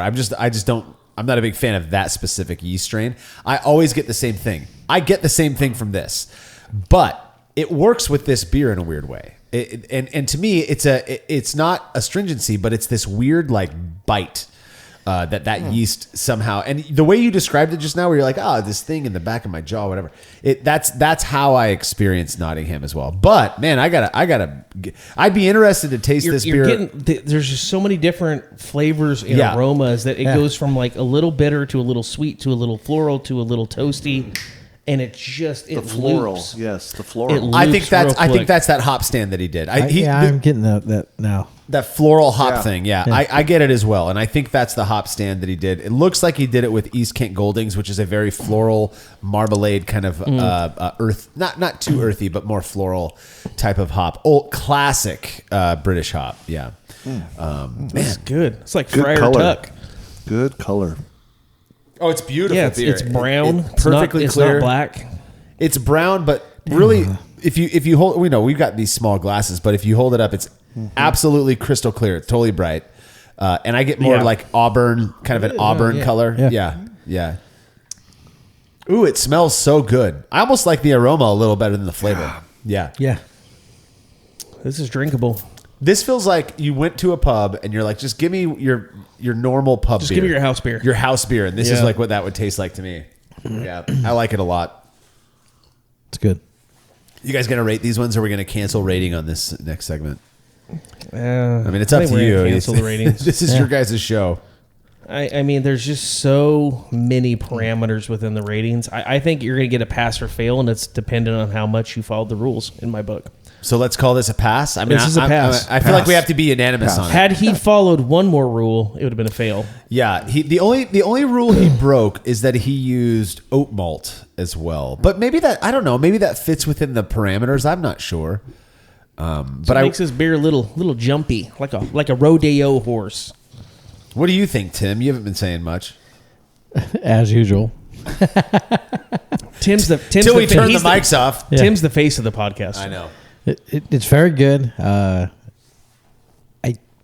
It's not my favorite though. Out of all the ones that we had, I can't tell you why. Well, I can tell you why, because you don't like beer. You don't know good beer, Tim. No, Not true. No, That is not true. I am curious though. Maybe don't try to figure out what you don't like about it, but describe a little bit of what you're tasting, because I wonder if we could maybe pick it out.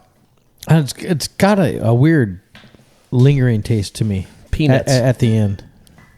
That I like kind of why I don't like so much like IPAs. It lingers around. It's just got something hanging on. So this is exactly what I'm talking about with that yeast strain. I'm not a big fan of Nottingham. It's a very, very popular yeast. It was one of the, I don't know if it was one of the first, but it's a very popular dry yeast strain that tends to be relatively inexpensive. You can stow it away for a while and still use it. But I get that. I think I know what you're talking about, and I don't like it either. That's the only thing about that beer that I'm not a fan It's got a of. great, like, as soon as I put it in, taste it, it tastes great, but then the lingering taste. It's like that party guest that stays a little too long. You're like, I enjoyed you about an Yeah. hour ago, Yeah, brother. beat it. Yeah. You can stop playing Wonderwall on your guitar now. Yeah, that was funny. Yeah. Anyways, so I liked the beer. I liked the beer. I did not like what I believe was the Nottingham character from it. That's just not something I don't think I'll ever come around to. And I used to try to use that stuff all the time because it was cheap. Before Brewlosophy was around, you're trying to save money on yeast, all that stuff. So you go buy a bunch of packs of dry yeast. And everybody talked about Nottingham being it ferments anything, and it ferments it low. It's really reliable, but every single time I get the same character from it, and so I don't like it. I know people who love it, and that's the beauty of preference, is that it's subjective. So Yeah. if you like it, go for it. That character is not my thing. I will So- drink Tim's. And you can have my cherry one. All right. I just swallowed a little bit of beer in my windpipe, so I had to cough it up real quick. We are moving on to the next beer here. I want you guys to comment on the label and stuff first. This one comes from... Hell yeah. Let's see. Doug Walker of Rusty Nut Brew and Q. Which, by the way, he automatically rockets to the top of potential. Because his name's Rusty Nut? Yeah. He's from Redlands, California. So he's right up down the road. down the almost. road. Yeah, I was going to say. Yeah, he's right down the road. Redlands, that's high desert? That's a cool Yeah, it's down label, by man. Rancho Cucamonga. Okay, that's not desert. Ooh, then. it says Yeah, no, German he's east of chocolate that, though. cake. Okay. Yeah, It's okay. got to be good. So the bottle. Talk about the bottle, Timmy. Is it? It's probably his dad on the bottle. You think? Yeah, the 48 tiers. I don't know. It Yeah. could be Rusty. I don't know. Yeah, I don't know. That's cool. Well, if it is, It's how long does really it have cool. the It's a beer? nice looking bottle. Yeah, it's nice. obviously it's in memoriam. Yeah, it's and a memoriam. I'd love to know who it's got, in memoriam got, to. Got a guy on there that. So we will definitely be toasting to Very good. whoever that is. Yeah, whoever that is, that's cool.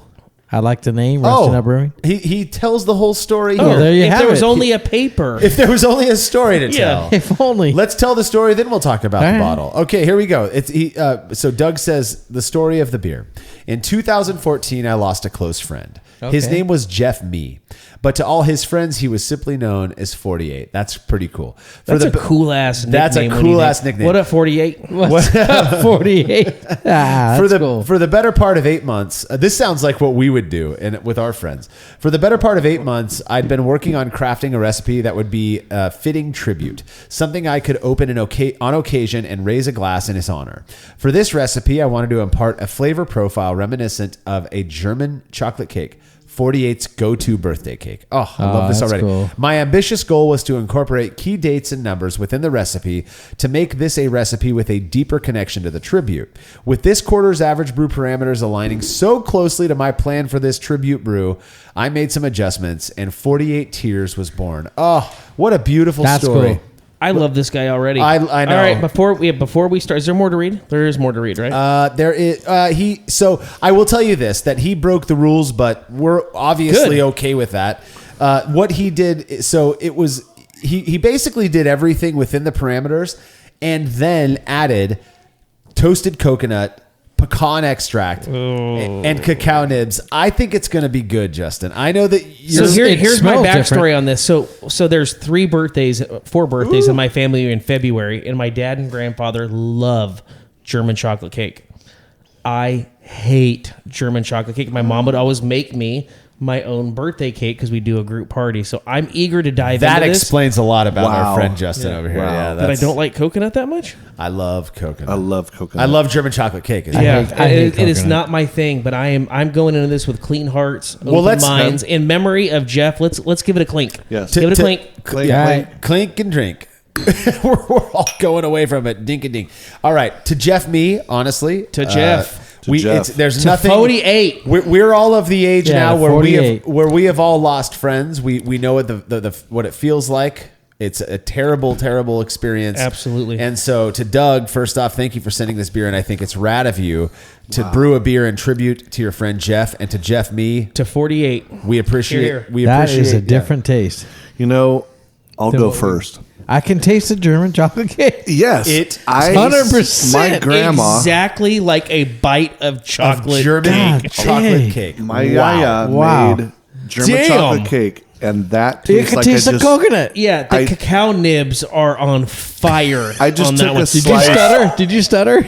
Cow. Cacao nibs are coming through strong. This one is crossing the electrical paths here. Go ahead, Craig. You were. I feel like I just took a slice of my grandma's German chocolate cake. That is a dessert beer if I've ever had one. Wow. It tastes like I just swallowed a bite of German chocolate cake. Yes. So here's the thing. Wow. There's some positives to the fact that Tim just dumped his out. Well, here's the thing. And that's if that- 48 likes German chocolate cake. 48 I don't like coconut. would buy cases. Exactly. Of this. Absolute Exactly. cases. So well done. So well done to Doug Walker. Tim, the fact that you don't like that because you don't like coconut is a perfect example, or a perfect to me shows that this beer is spot on. I love German chocolate cake. I do too. So my Yeah. mom, It tastes I 100% like it. lost my mom in 1999. She was a German chocolate cake weirdo. Like, she loved the stuff and would make things that weren't German chocolate cake to try to make them taste like German chocolate cake. I'll never forget. Hot dogs. Hot dogs. That's a good hot I will dog. never forget. My mom was a weirdo. She got into this phase where she was making suckers, like candy suckers, and she made a German chocolate cake candy sucker. Oh, God. And it's so weird because I had to give my wife a kissy. Oh, Did you hear the air I kiss? did. I did. I did. Yeah. I felt That's so the air weird. kiss. It was a knee jerk. Okay. What It was a weird knee- was she was making knee eye jerk. contact with us. I know. don't know what's You going caught on. that too? Yeah, I was like, oh, hey. But my mom I was aroused. This is one of the best non-German chocolate cakes flavored things that I've ever had. This is amazing. Yeah, so Jeff, and again, please Not do Jeff, not Doug. take... Doug, I'm sorry. Doug's the brewer. Jeff is the friend. Yes. Doug. 48. Dude, 48 would be so proud of this. 'Cause Yeah. if he loved Definitely. German chocolate cake, this is absolutely spot on. Wow. I don't like it because German chocolate cake gives me shivers. You just don't like German I chocolate cake. just yeah. every fight. It's right up there with peanut butter with me. You don't And like we it all know either? how much I I hate love peanut it. butter. I love Yeah, it. I love too. it. I love it. I Yeah. love German I chocolate just cake. And despise this- coconut. I hate it. Peanut butter and German chocolate cake are right up there on my old bugaboos. The only thing I like coconut in is the Girl Scout cookies. Those are terrible. Oh, I I love love it. those I ones. love it too. Those are like, I love those. that's Those are all really- the cookies you that's- have is those ones? Yeah, no. Nope. Give me some Thin Mints and some yellow Yum Yums. I want to tell Doug something though, because I think the two of you, Tim and Justin, agree. Craig and I are in the same boat. We think this is delicious. I will drink the rest of those bottles. The fact you don't like this because you don't like coconut or whatever German is He hit the testament. mark. You hit the mark, Doug. Absolutely. This Yeah. is I've never there is the new thing is to create beers that taste like donuts or candies or cereal or whatever. I've never heard of somebody trying to make a German chocolate cake beer. This is it. Take a German chocolate piece of cake and throw it in a blender and liquefy it. That's what this And was. put some booze in there. It's spot on. It was so good. So I want to real quick. I'm curious what the ABV. I on want to this like is. it. I You know, really I do. would Oh, challenge- 9%, 8.8% ABV on this guy. So I was like, there's something going on here. Doug, first off, cheers to Jeff. Cheers to 48. But Doug, cheers to you. Man, great job on this. I didn't get any off flavors.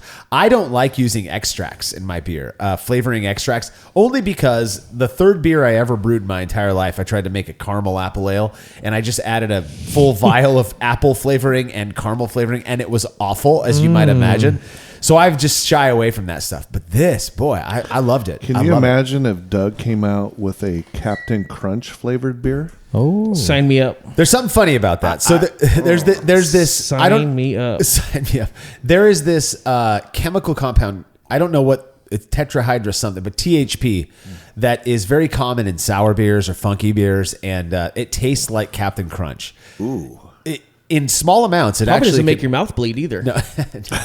yeah, the roof of your mouth. Yeah, I know exactly. it kills me. I know it's so funny that everybody. I thought I was the only one when I was a kid. Like, oh, I've got an allergy. I don't know. to It's like you Captain got Crunch. into a barroom fight at the end of a bowl of Captain It's awful. Crunch. I know. But yeah, so THP is one of those things that does taste like Captain Crunch. But THC, I heard, cures the off flavors. well, of that. for me, it helps me. Yeah. Well, Marshall breaking out the church key. Breaking out the church key. We're moving on to the next beer. Check this. Check. That's a Oh, big this I'd bottle. love to check it out, but yet there's no bottle on our side, Craig. All right. I still need to open your bottle. I'll hand this one to you. This one is called Brew Manchu Oatmeal Stout. I want you to Yes. look, I want you to look Brew closely. Manchu. Brew Manchu. That's cool.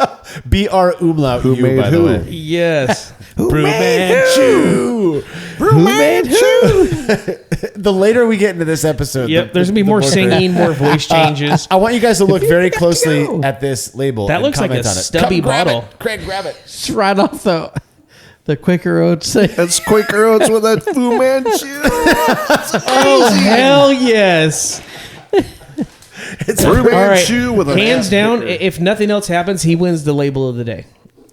I have a feeling that's what he was going for. He's like, these idiots are going to love this. Oh, we were so Here, infantile. Timmy. There we go. We're pouring. Oh, that is so funny. Oh, That's this has some awesome. golden promise on it. I like it. So Golden Promise is draw with it's a a Scottish malted barley that's used for a lot of Scottish beers, but a lot of people think that it's similar to Maris Otter. I don't know if you'd be able to tell them Well, apart. Maris but- Otter, Maris Otter. Yeah. Yeah. So- my brother-in-law's name is a Latvian, is Maris, but people call him Maris, and it's not Maris, but it looks the same. So, all right, this comes from Dick from San Antonio, Texas. Dick, if you're the one who sent me the beers from, I forget what the brewery is called, I appreciate you doing that. I drank them with my friends last night. Tim and I had a couple. We had like the English beer last night. It was really good. Oh yeah. Dick says, "Here's the AvgBrü oatmeal stout that I made. I even made some very fancy labels." Yes, you did. It's so epic. I God, I want someone You to used a steal that. Sharpie on So his good. Fu Yeah. Manchu. I'm telling you. Is that what it was? He printed it out and then just Sharpie drew a Fu Manchu on there. I probably went a little too heavy with the crystal malts, but I still enjoy it, and I hope you guys do as well. So let's see.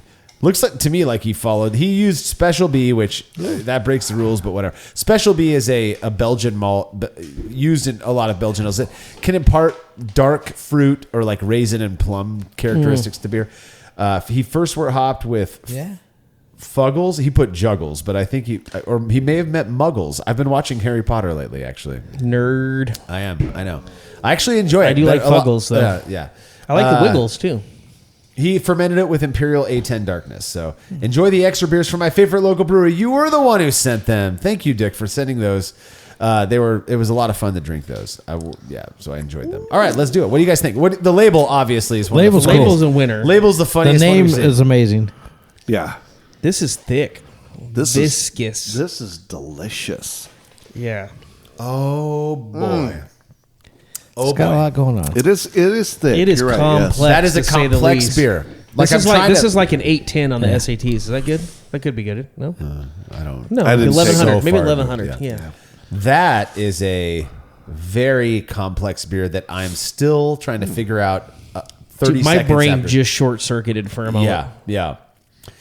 There is something in there that is making my mouth still feel it after like 45 seconds. You're right. You know what I'm saying? Mm-hmm. I wonder what the ABV is on this. Does it say on the label? It does, and you'd be surprised. 25. 25 IBUs, only 5.8. You'd be surprised. It's not as high as you would think it is. I'm thinking like 8 or 9. It's not nowhere near that. Yeah, It's flip that number 5.8. 8.5? 5.8? 5.8. Oh, really? Wow. I thought you were making that up. You saw the bottle. Yeah, the bottle's right here. I was thinking the I same thought thing you were you were joking. thinking, Marshall, and I looked at it. I'm like, wow, there's a lot Yeah, going this on. tastes like something like it'd be in the 9 range I wonder how he got it so thick like that. because he don't mess around. His brother rocking a brew man shoe.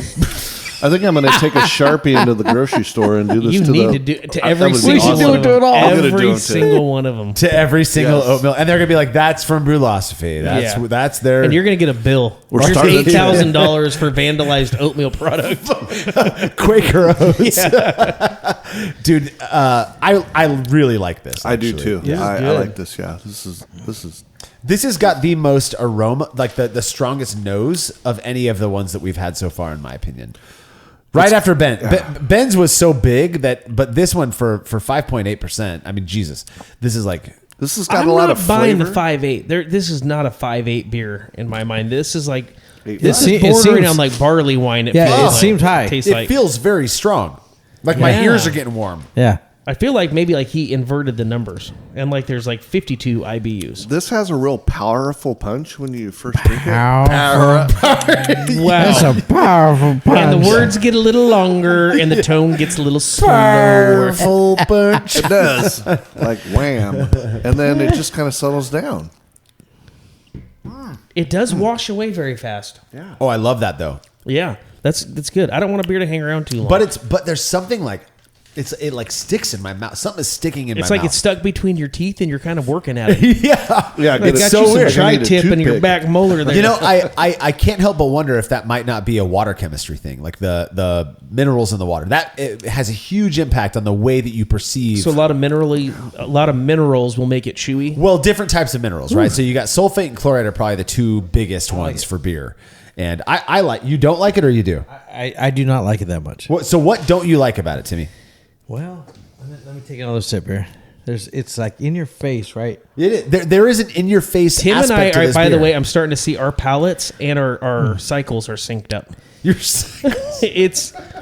I tell you what, the beers that he doesn't love, I'm not a big fan of, and Ooh, I like I'm this eager one. to see. Craig what and you I. say. I think Craig and I just like drinking. Yeah. And Well, that- your and cycles that's cool. are synced up. Fermented piss. We're like, yeah, it's Yeah, great. that's great. IBUs and TCUs and THC and Maybe that started with the gamma cherry. fuggles. And Maybe that started with the cherry beer. Maybe it's just too much, like in my face, right from the get. It's I Yeah, get what you're well- saying by in your face. There is something pungent. what to I'm, that. I'm struggling yeah. with, I think, is the complexity. My mind is telling my mouth like this is at that far end of that barley wine spectrum. Yeah. and I don't like that.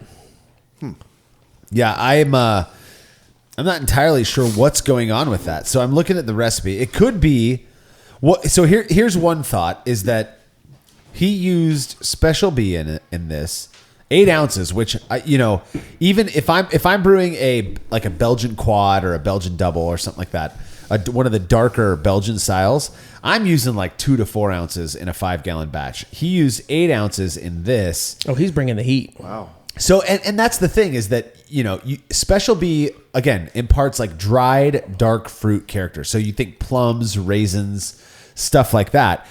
What if that's what we're getting off of this? Because this is the most unique one, without a doubt, that we've had so far. This is like a super, super concentrated currant. Yeah. Currant. That's a great descriptor, Justin. Yeah. I've never actually had a currant in real life that, as far as I'm aware, but that's a common descriptor. It's if you took a raisin and you just kind of turned up the volume a bit. It's a little deeper, more complex. That's what it tastes like. Yeah. This is that to me. So I think that may come from then the Special B, which gives it this weird punch, right? Yeah. It's like in your face, and that's what Tim calls it. He had to step out to go to the restroom, but he says it's in your face, and I get that. Yeah. I don't disagree with him on that. What about you, Craig? Yeah, I would agree.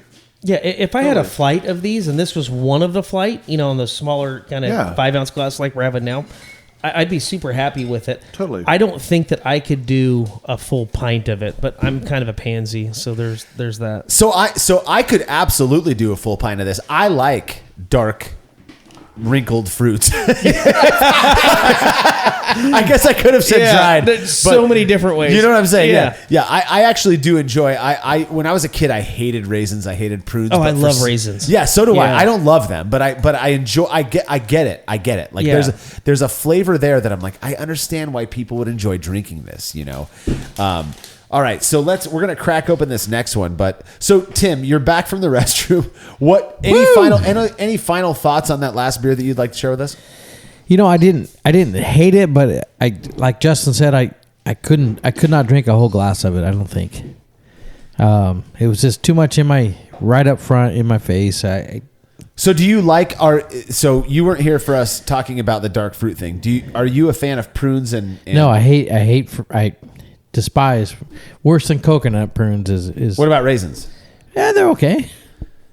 Well, that's Tim's regular to begin with. So. Yeah. Yeah, that's No the doubt only reason reason old guys like us eat raisins and prunes is to be regular. Here you go, Timmy. I don't need raisin or prune to be regular. Yeah. I want to. So now Craig had to go to the restroom. Here's the thing. It's not a going we problem. did It's not a plan growing it. problem. It's Bunch of old ass people. Old on ass this. I people like on this show. label.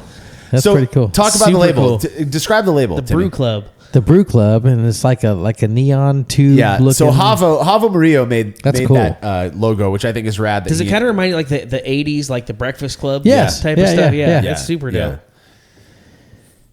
Don't let the dog in, Craig. Don't let the dog in. All right. So, do you want to tell us about this beer a little bit? It's all written on the label, it seems. No, you go right ahead. Okay. So this is from Rob Pugh. He says, included are 2 brews. Oh. He does have everything on there. Doesn't Wait a he? minute. There's 2. Well, we might have to do a side tasting. So the 2. What's that one? That's extra points. If that's He the case. sent 3 bottles, 2 of which I just grabbed that are the stout because I labels were the same. But there is an extra one. So he says AvgBrü, which has the labels on them, a chocolate oatmeal stout. I also included another beer. Maybe you guys need something else to break up all those stouts. So we will do that. We'll do Thank that next. you. Yeah. Extra Thank points. you, Rob. The naked bottle is a basic pale ale recipe. It's so funny that he included more information about the non-AvgBrü beer. Extra points because he broke the rules. Yeah, breaking the rules. Damns the rules. Damns the rules. I got one. Thanks. The naked bottle is a basic pale ale recipe that I mash hopped with Cascade and used Imperial Capri. So Capri is a proprietary yeast strain to Imperial yeast that was it's a hybrid.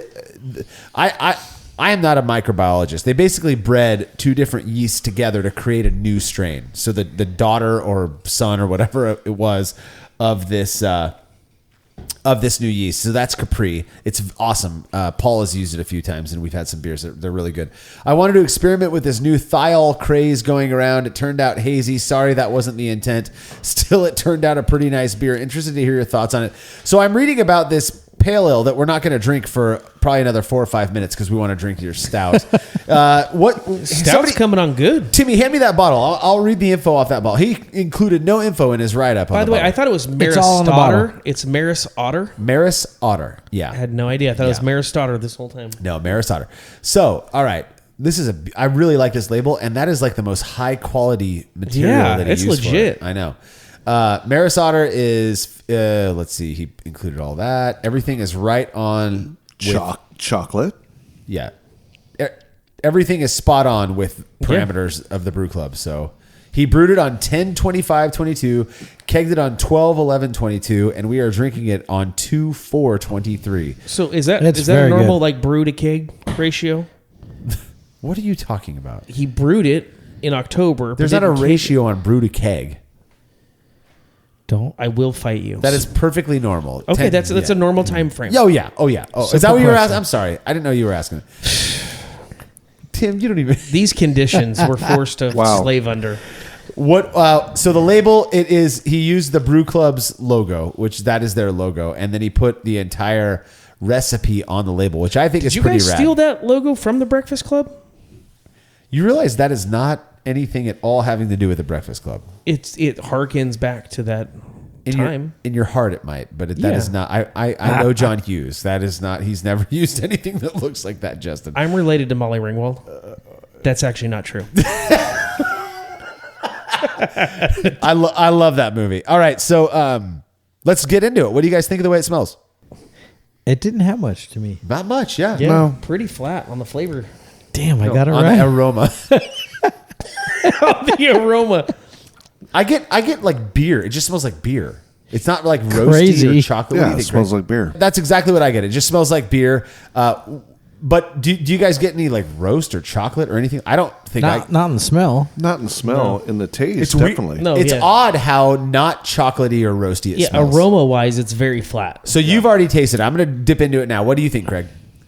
I got roast. It is roasty. I don't have any chocolate. I don't have any chocolate. That More I like get dark chocolate. That's like Really? That's all I Yeah. get from it. Yeah. I was Are we thinking like, drinking the same beer? I know. You get Oh, no wait a minute. I chocolate was from drinking that? a candy bar. Yeah. That almost tastes like the chocolate around a Mounds bar without the coconut. You know, it's like, okay. isn't Mounds like dark chocolate? Yeah. I get Yeah, like yeah. a dark chocolate. yeah, sometimes you feel like a nut, sometimes you don't. Yeah, yeah. You always feel like a nut, dude. This is a really good beer. I like it a lot. I'm filling up again. This is good. I mean, it's a do dry like beer, it. which I think I'm kind of liking a little bit more than the wet beer. Go Okay. figure.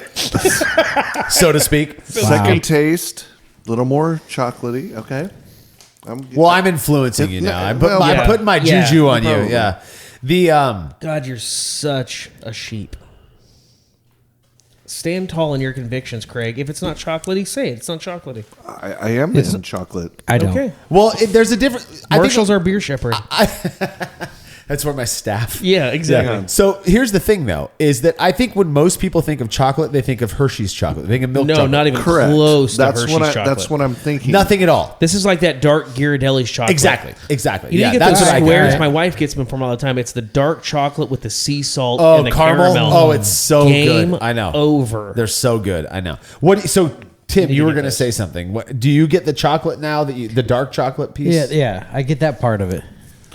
After you said salty, I was before you said that I felt that in the Careful. back on my cheeks. Oh shit. You know, you get those. It's very much like a lot of sea salt. Yeah, yeah. In this, which, yeah. Sorry, Marshall's I sopping up spilled. here. I spilled. He was so excited Wow. to Yeah, get down definitely, that yeah, the in salt. a weird There's part not of a, it. there's not a right? brewer out there who hasn't smelled their glass so hard they spilled the beer on them. Yeah, that's exactly what just I thought you happened. were going to say sucked it up their nose. Yeah. Oh, I've done that so many times, dude. But it is. It's Yeah. almost in Yeah. your cheeks. You get Yeah. that pucker of salt, like Yeah. sea salt, like you said. Yeah. So that's usually astringency, which is you can get that from roasted malts, and I get it too. but I'm not getting it any more than I've gotten it with any other I'm getting beer. like a browned butter and salt. Yeah, that's what I'm getting. You know, like you go to Cayucas, that brown butter butter cookie cookie. company. Woo-wee. That is what's Game paired over. with Yep. the milk stout. Oh, this is really good beer. Yes, this is good. This is solid. So I do get a little bit more astringency from this beer than I have anything else. But I experience it as fuzziness on my tongue. So like my tongue feels a little bit gritty. My But tongue feels moldy. moldy. Brush your teeth. That's part of the issue right there. That's plaque. That's plaque. Got it. Yeah. Or The- syphilis. So you're the one, Craig, who keeps commenting on your jaw. Whenever I hear that, I think of tannins. I think of like red wine. You drink Right, red wine, right. it's that same Bites experience, you in right? the joints. Yeah, but it does. You feel that, and you kind of clench up in your It's jaw, creamy. whatever. Yeah. It's creamy. It is. Yeah, It's creamy. velvety. I love the flavor. This hits I the love mark, the I flavor. think, you know- I totally love the flavor. Yeah, and what you were saying these beers should taste like when we got this party started, I think this guy here hits the mark. Yeah, I think so too. Yeah. Yeah, that's good. That's really good, Rob. I'm definitely. So should we move on to his pale ale real quick? A little Yes, in we betweener. should. Sure. May as well. We have to Let's pour. party. We have to pour less because it's one bottle. Thanks, Rob. Just Only- one? Only one bottle. Can you rinse mine with some? Oh, there's not much water left. We might have to do a little. We might have to blendy go to blend. break. No, and we're get not. some no more- sponsorship no, cash. get some sponsorship cash. I wish. I know. I've been begging Miller Lite to sponsor us. That's good. I've been plugging it all day long. Thank you. Thank you, I mean, Tim. I've been drinking it all day long. we have. Yeah, if since Tim 9 does o'clock dry, this if morning. Tim ever tries dry January, there's going to be at least 2 breweries that shut down. Well, that is next year now. Yeah. Yeah. I don't listen. I've been thinking about doing a Brews Views, so that's like our opinion show or series where we talk about dry January. I don't get it, but I dumb. also couldn't care less that people do it. But I feel like I don't drink that much anyway. During the week, Really? No, during the week. How much beer? How often are you guys coming over during the week and we're drinking? We're not. I Rare. don't drink that much beer. I drink Rare. a lot of whiskey during the week. yeah, you, Yeah. you Yeah. do. Yeah, you do. Yeah. Yeah, no, I don't drink too much during the week. I try to Neither save do it I. for the weekend. So do I. So do But I It's- make up for it come Friday, Saturday, Sunday. Yeah. and sometimes Well, you Monday. say that, Justin. We make up for it for you. 'cause Oh, we're- yeah, you guys are fish. I mean, Yeah. I mean, I only drink on the days that end in Y. So that's fair. Right. Full throttle All right. February. Timmy, there you go. Full Oh, throttle hold on. February. Full throttle February. Okay, so I've already. I don't know if Rob's gonna like this review, but you sent us the beer. What color is that? Oh, no. It's purple. It's got a little purple tinge to it. Rob. So I have not tasted or smelled it yet, but Oh, no. this has that grayish, Yep. purplish tinge to it. It looks like white peach. It looks like. yes, it does. So let's all do it together. 1, 2, 3, sip it. Oh, Yeah, it's oxidized. Rob. Yeah, no, it's not Rob's fault. I think it's the shipping process. I think he snuck in that New Zealand crap in there. No, it's hops. Yeah, it's New I'm Zealand convinced. hops. That is, Rob. I guarantee you that beer is good off the tap. That beer was not good out of the bottle. Just oxidation sucks, and you have no control over what happens to your beer when you put it in a bottle, put it in a box, and ship it across the United States. There's just no way to control that, and this was an oxidized one. I get it. So one of the things Rob said, guys, is that this was not intended to be a hazy pale ale, but it ended up being hazy. And I also feel like whatever it is that causes the hazy beers to be hazy makes it even more sensitive to oxidation. Yeah. How would you describe that flavor, Tim? You already dumped yours out, but You know, it wasn't. Actually, it wasn't horrible in mine. It was just plain. you felt that was plain? Yeah. Oh, see, I have no qualms telling a homie like Rob, who I guarantee made a great beer and it's great off of his tap. It's just that it's bad. His beer's not bad. The shipping process I get ruined that. I guarantee you that it's the packaging and shipping process ruined that beer. It was purple. Where's Rob from? Let's see. Let's see here. So, I've had worse. you know what? I grabbed the wrong piece of paper here. Rob, pack your trunk up and drive down to Fresno and let's have some beer. Yeah. Drive down. I mean, most people have to Up, drive down, over, around. over or up to. Okay. I don't know where he's from. It doesn't say on his paper here, but I will say this, that his stout was far better than the pale ale, but it has nothing to do with the pale ale being bad. I could taste through the oxidation. I bet that was a really good pale ale. Yeah, you could tell that'd be a good beer. It just got some oxygen in there. And what's funny to me is that you and Tim, at least, are starting to realize, because of that New Zealand Pilsner show that we did, what oxidation does to beer. It's awful. It really, and I didn't believe that for the longest time.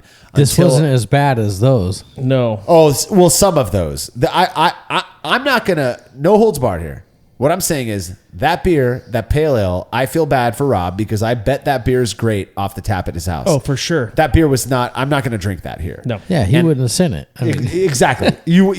That's exactly true. He would not have sent that beer if it tasted like that off the tap, and if it looked like that. I mean, when it's he's purple, all, I got to get rid of this. I'm going to send it to Marshall. That's his dump bucket. He goes, what am I going to do with this? I can't dump it out in the garbage. I got to get it, guys. Yeah. Might as well get 100,000 people to listen to people dump on it. Yeah. So this next beer, this is number 10. Will Lovell. Oh, we know Will. Will brings the heat. Not only does he bring the heat, he is an official Brewlosophy contributor. He's been with us now for a few months, but he is one of the guys who built the brew club up to what it is today. And so he sent us some of his oatmeal stout. He still contributes and participates in these Average Brew things.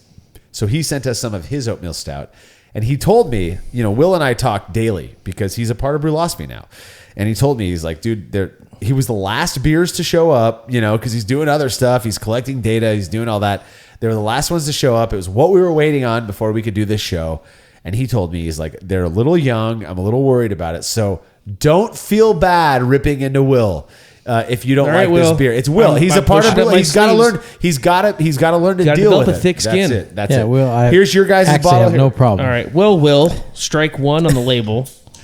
Here you go. There's your guys' bottle. I'll open Tim's and mine. The blue tape seems to be popular. Well, the fact that does Brewlosophy give like a discount on blue painter's tape? I'll tell you, the fact that Will, of all people, was like, I'm just going to use blue painter's tape. How come no one's using frog tape? I know, because it's so expensive. The lines are cleaner. Right. Are they really, though? Oh, yeah. Oh, for sure. Wait. Because you work in auto $90 a paint. Some paint tape. Yeah. So I've used frog tape. I've painted my entire house at this point. So have I with frog tape. You mean Laura has painted your entire house? No, I did. You can ask her about that. Ooh, look how beautiful that is. Caramely color. Oh, I'm gonna hate it. Will, I love you, but I'm gonna hate if Will's is our favorite beer. I'm gonna hate that. Well, Will's won't be our favorite beer no matter what. So also, here's the other thing: is Will did not send me like any write up about how he brewed it. Plus 10 points. He's like, here's some beers, dude. Just drink them. Good. Where's Will from? San Antonio, Texas. What's his exact address? So, can we have we should have like a Brewlosophy family picnic. We should send a spy balloon. Yes, we're going to send a spy balloon. Oh wait, that got knocked out. We'll go to San Antonio and walk on the river walk drinking this beer with Will. Oh, that'd be nice. Will's the one, I told you this, I think, on the last Average Brew. He's like, just come over to Texas and you guys can hunt pigs all you want. So I'm headed to Texas north of Will about an hour and 20 minutes in May to hunt axis deer. So I'm pretty fired up about it. They have farms there, right? No, this is just it's a private ranch, but it's a low fence ranch, and I mean Texas is just cool for what you can do. All that kind of stuff, yeah. I'm so curious what you guys think of this beer because so far, I'm a fan. Yeah. Oh, it smells good. Oh, it tastes good. It tastes good too. I think it has probably the best head. Yeah. It's beautiful head. It has hung around longer than any other that we've made. Now, one thing Will did say, he said for some reason this beer won't clear up. He texted me this, but he said it won't clear up, but it's fine. This is a little flat tasting. Is that the age of the beer? I don't think it's old. I think this is probably no. I'm saying because it's so young. Is it had time to develop kind of the? Oh, I see what you're saying, but it's not very rich. Yeah. There's not a lot of that, but it's not real bitey. It's not real dry, I guess. So maybe that's the word I'm looking for. I get dry. I don't get dry, yeah. I don't get bitter. Really? Yeah. I don't get bitter. I don't get sweet. It's very clean. Do a little swish. So dry, dry. I don't get dry at all. No. Technically, dry just means low alcohol, or It seems low. That it's It does seem low. Yeah, Yeah. Or you that can it's tell this isn't the high end. of the highly spectrum for fermented. sure. I should say that it's fermented very low. Yeah. So, but I will say this: that oddly, it is very hazy. Probably the haziest of the ones that we've had. Well, it's a new category. It's called hazy imperial stout. Hazy oatmeal stout. Yeah. Hazy imperial oatmeal stout Haas. with a German chocolate flavor. And I get this with pretty much all of it, like the metallic-y. Yeah, I do. So Tim And- gets and this metallic one- from roasted grains. He gets a metallic character. Really? From, yeah. Oh yeah. Oh yeah. Like every like time. Every a time. livery metallic. I like I've never tried liver. I've never eaten. You're liver. not missing Horrible. anything. Horrible. just kind of Yeah. like a copper. Yeah. Okay. So mineral, like a livery flavor, like you're eating that. Tim's type like, of do you Oreo. remember when we used to chew on pennies? No, back in the day? Yeah, For funsies. Fun. Yeah. Would you like that explains a lot. I really like it. I would say, It's good. will you make this again? Oh, see what you did there. We really level this. It does one. seem low. Yeah, it's really. I good. would let this add to my bill. I'm looking at all of your guys' glasses, and all of you still have a cap of foam on top of yours. So yeah, it's I hanging just around poured for a a hot second. minute. okay, that's why you're Very do like it. creamy. But it's creamy. Yeah. It's got all of the stuff you'd expect. It is the lightest flavored of that I can recall. That It is. A&W Light cream. color. It's Yeah. that A&W cream soda. Yes. But with chocolate, But with beer there's a and better. there's a With beer. chocolatey thing going. Yeah, on I'm just as well. like the overall mouthfeel just reminds me of a A&W cream soda that I haven't had in 25 years because it's weird. Yeah, that's It why is- you're not it is remembering weird. it properly. Because you're old. What do you think, Timmy? I do like it. It's good. It's very it's light. It's easy to drink. It's easy to drink. I think it's low on, APV or whatever. ABV. Yeah, there you go. APB. Look That's out. how- Let's that make fun of sounds- Tim. This is full. You could tell this is full of probiotics. My cholesterol's coming down. My stress levels coming down. You realize probiotics are a gut issue. It has nothing to do with your heart. I know. Okay. Yeah. Okay. I But wanna- when your gut is in line, your heart is in line. When your heart's in line, your purpose is in line. Oh, and wow. you want to punch less people. And I just I want to punch Justin right now. So do I. I want to throw this empty glass at his face right now. I know. Yes. Oh Lord. What do you? Go ahead, Tim. What were you saying though? I was pretty much done. He's a man of many words, yet knows none. Yeah, Exactly. I thought it was pretty good. It's This is a I good did beer. like it. Yeah, I do. If I was Will, I'd be like, why is this thing not clearing up? I'd probably hit it with some gelatin. If I was Will, not well, I would focus on my label. and if you were well, what would you do? If I was Will, I You would probably call wouldn't be Will, here. and You I'd be like, wouldn't Will, be here. we You got wouldn't be here with us. We got to clear this up and work on your label. Yeah. So okay, so we're at the end. That was the last beer that we got. That was all. I mean, can't believe we've made it through 10 beers. We are troopers for doing this, though. It's very enjoyable, and you can. I think most listeners at this point are like, these people have clearly had 10 beers. What was I know I your? have. If you think back to the 5 we had in the first segment, the 5 we had in this last segment, what was your favorite one, and what was your reason for it being your favorite? Anybody? Justin, what do you think? Wow. 1 Yes, and it's a lot. 5 were probably right up there for me. Okay. I personally like that drier, less creamy type of a beer. I don't tend to gravitate towards that heavier, velvety, rich, creamy type of beers. So that's for me. Now, on the flip side of it, this back end, Brew Manchu was money. I did like the Brew Club label one. And Will's was a good one. I think if that had some time to grow into itself, it'd be a good one. Grow into it. Yeah. He's just a baby. I'm just a baby. Where else would it grow? That's my question. On his rack of beer. Well, so in brewing, racking means just transfer. I know. So if it spent more time in the transfer process. Craig, what about you? What was your favorite? I think I would go with Justin on the beginning. The first one was That's Frank Osborne. That was Ozzy was my favorite. I would, but the Brew Manchu, the label really enticed me to keep drinking more. It makes me laugh. It does. I'm going to drink It's some the more best Brew Manchu. label. I'm looking at it again. I'm like, That's so clever. freaking genius, dude. Right? It's hilarious. Again, I can't wait to go It's like to... drawing on your friend's I face can't- when he's I- passed out. Yeah, I can't wait to go to St. Martyr Vaughn's with a Sharpie. I will say that Craig, as he's talking about how much he likes Brew Manchu, just poured himself I another just glass. did. As did Yeah. I. So yeah. I skipped one, by the way. Speed of Darkness, my old friend. That was a good one. every beer that we had They today were all great. was They quality. actually Yeah. really were. I will second my opinion with the Brew Manchu. Just taking a sip of it again. So I just poured myself some because we have some left over. Timmy, what's your favorite? I like the one with the hand on it. That's Ben Oh. Gansmer, the Yeah. Uric. I do like that one. And I actually like that last one we just had. Was it Will? Will, yeah. Will. I like that. But so the thing about Tim, if I may, is that You may. thank you. Tim may. You like lighter beers. You Yeah. like crisper, cleaner. And I feel like Will really capitalized on that. There was nothing wrong with that beer. It really was like you drink it, it washes away, it's kind of gone, Yeah. right? Tim, we're kindred spirits, man. Yeah. See? And here's the thing. So are Craig and me. Because I would say the same exact thing. I'm Yeah, struggling totally. between the Uric and this Fu Manchu one, or Brew Manchu one, which I'm drinking right now, and it's phenomenal. It's really good. I still got to give it to Ben though. Because the fact that he made a 10+% beer that did not taste awful after just 2 months after being brewed, that blows me away.